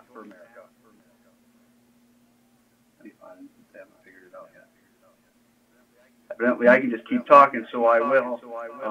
As far as I'm concerned with America, we're taking our country back. Trump was a spark that ignited, that needed to. We're taking it back from the crooked politicians who've almost destroyed this country. We're not Republicans. We're not Democrats. We're Americans first. We love this country. For a long time, we stood silent. We went about our busy daily lives. Not that we didn't care, but we just didn't get involved. And that time's changed. We're involved now. A lot of us anyway, and more to come, because we talk to our neighbors and they talk to their neighbors. And it's just a growing thing. It's beautiful. One of the things about America that I love is, for example, first our prayers and thoughts go to the people in Texas and Florida. But that's a perfect example of what makes America so great. We're all coming together. It's not about skin color. It's not about race. It's not about religion. Nothing. It's about Americans helping Americans. And that's just one more reason why I love this country so much. Hello, thank you, Brigitte, for making this day happen. I can't hear you guys if you're trying to talk. We welcome you to join us in this patriotic song. We are going to sing God Bless America. So everybody at home, everybody watching us right now, sing with us. Okay, everybody. 1, 2, 3. God bless America, land that I love. Stand beside her and guide her through the night with the light from above. From the mountains to the prairies to the oceans white with foam. God bless America, my home, sweet home. God bless America, my home, sweet home. Woo! Good job. I can't believe we got it right. I remembered all the words. I was scared. Good job. Okay. And the Star Spangled Banner's on the other Oh. side. Let's do the Star Spangled Okay, guys. Now, Another one. do you guys know America the Beautiful? I mean, it's a lot. Yes, I do. Let me find it on that. Okay. So, guys, let's go ahead and do America the Beautiful. So we're not done. Are we still rolling? Yes. We're on. Okay. Because the second stanza is even That's really so sad that we don't even know these Here, let's- songs anymore. We're getting old, that's right. You're supposed to be in charge of all that. Okay, I'm just going to kind of lead it, and you guys just go with it. We'll wing it, okay? Yeah. Okay. This is America the Beautiful. You should be seen reading it. Oh my God, that's exactly. I know this. Okay, we're going. 1, 2, 3. Oh, beautiful for spacious skies, for amber waves of grain, for purple mountain majesty above the fruited plain.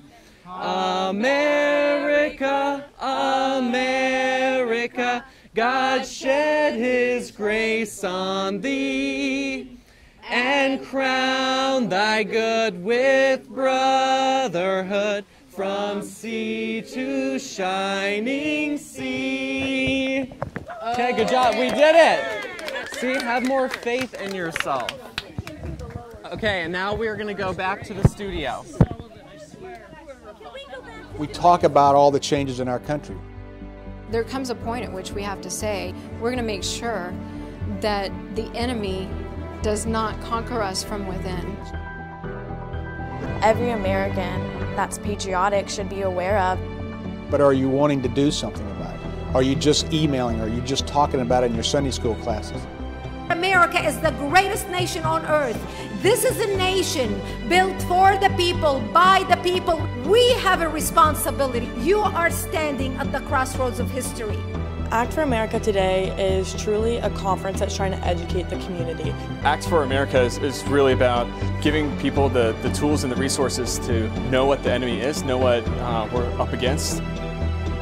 We're going to Capitol Hill to meet with our legislators, senators, hear a legislative briefing. My reasons for coming here is that I meet congressmen up on Capitol Hill. I hope to just let them see my face and know that I am a voice and I'm an activist. What can we do? What can we do as law-abiding citizens? You have a heavy charge, we all do. It starts here with the Special Forces. Don't take lightly what you are doing.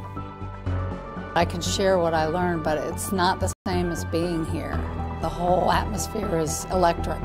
If you're down, you'll be pulled up again, and that's what's so great about this conference. This organization is about the idea that it's okay to be who you are as long as you do not compromise the rights and the freedoms of others. And it empowers us to go back to our own states and take action. We represent other people too, and so it's important to convey that message out to whoever our congressman is. We need to be networked, we need to be active, we need to be vocal. The honor today is actually mine to work with and meet with amazing patriots like you. I was able to bring together patriots who love this country as much as I do, who travel across the country to make sure that we preserve our nation the way we got it from them and the way we're going to hand it to our future generations. Home of the brave. That's what we are. Land of the free. Those words mean something when you sing that in the national anthem. It means you need to get involved with this kind of activity.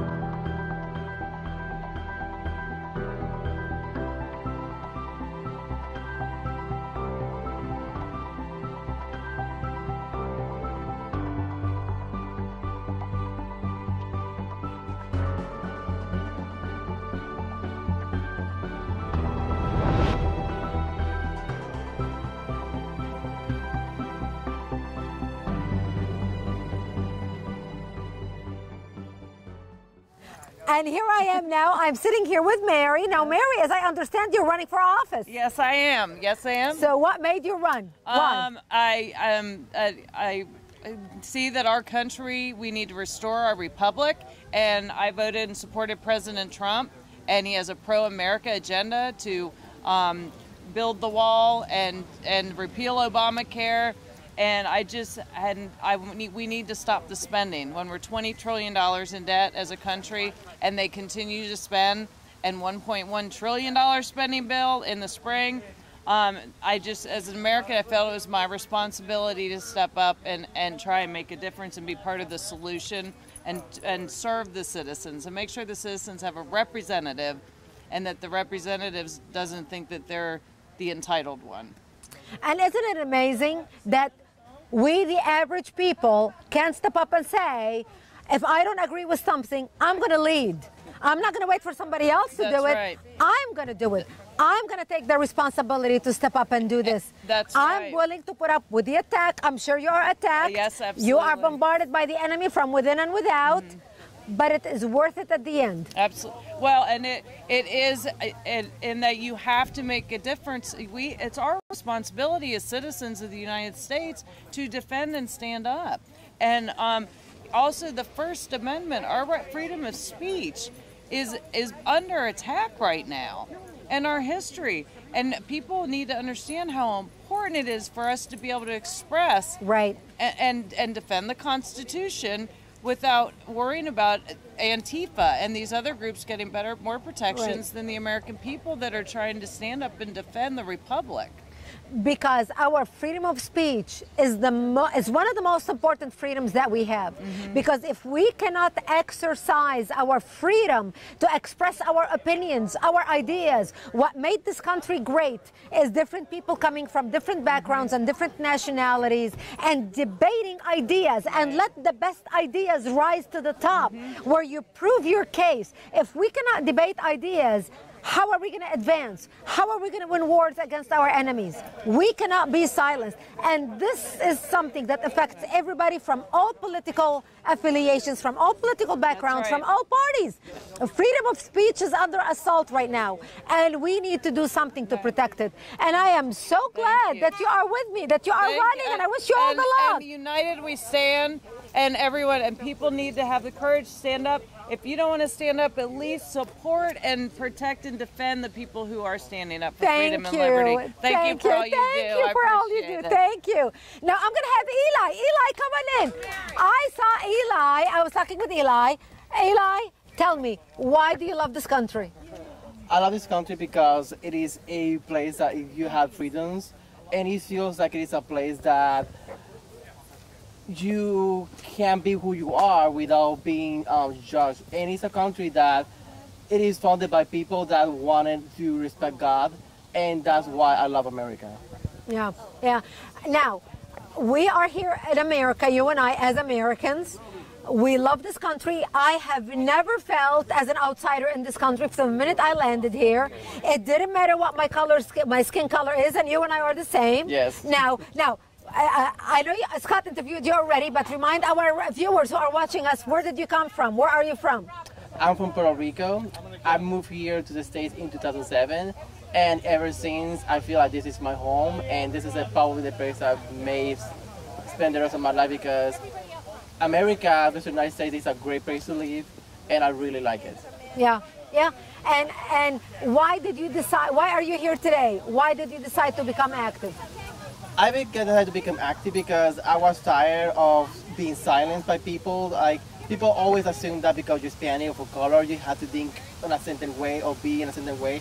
And Which is nonsense. Exactly, and I feel like that needs to change, and that's why I decided to step up and, and stand up for what I believe.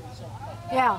Oh, that is wonderful. Right now, I want to make sure we recognize, especially as we get closer to 3 o'clock, the amazing organization, the amazing company that made this possible today.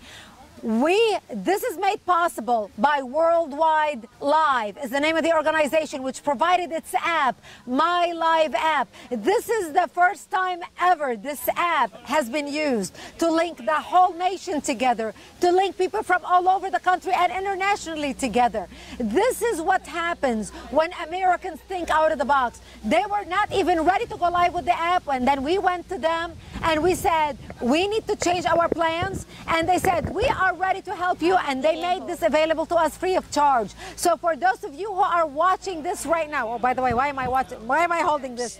For those of you who are watching us right now, I want you to go to Worldwide Live and Steve, also check out right? My Live app, which is going to be available on Amazon. I want you to support this organization or on Apple. It's going to be soon. This app is going to be developed. And if you are somebody who would be interested in being involved in this business venture in Worldwide Live, I want you to contact our organization so we can connect you, because these type of people deserve your support. These type of companies are the companies who are standing up for America. While we have companies who are sending money to our enemies, who are investing in Iran, which, by the way, developing nuclear weapons, We have great patriotic organizations who are standing up for America and who are giving everything they can to support the work of activists like me and you and our organizations who are standing up for freedom, who are standing up for liberty, who are standing up for patriotism, who are standing up for freedom of speech. If you are a businessman watching and you would be interested in getting involved and connected with Worldwide Live or My Live app, please contact us so we can connect you with them. We are so grateful for them and so appreciative for Dennis, Charles, Danny, Elias, Fadi, and everybody who's involved, who worked till 2 o'clock in the morning, all week long to make this possible.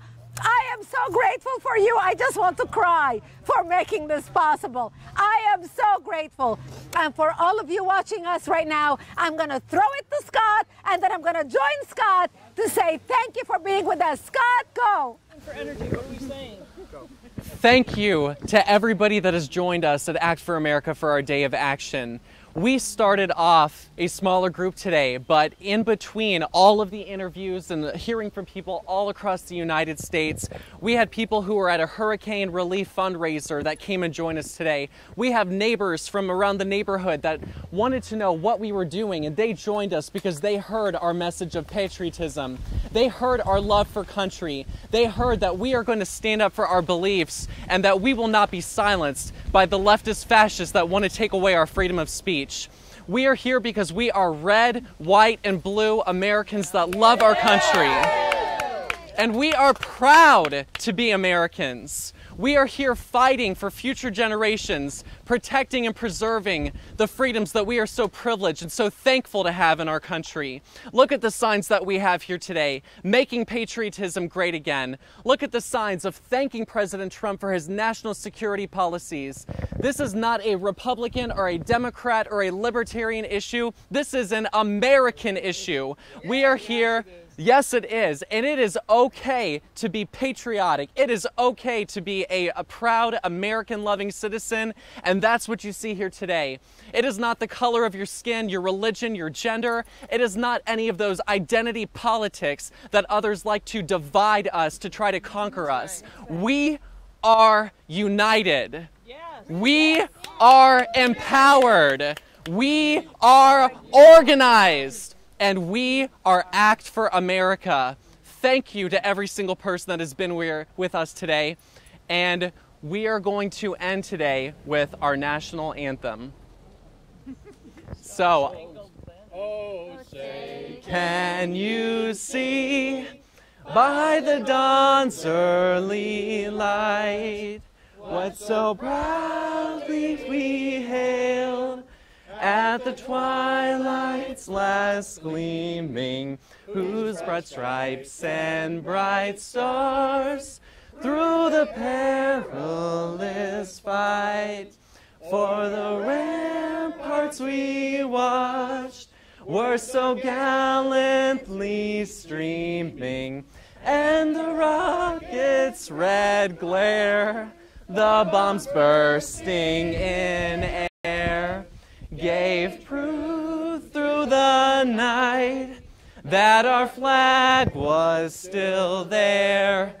Oh, say, does that star-spangled banner yet wave for the land of the free and the home of the brave?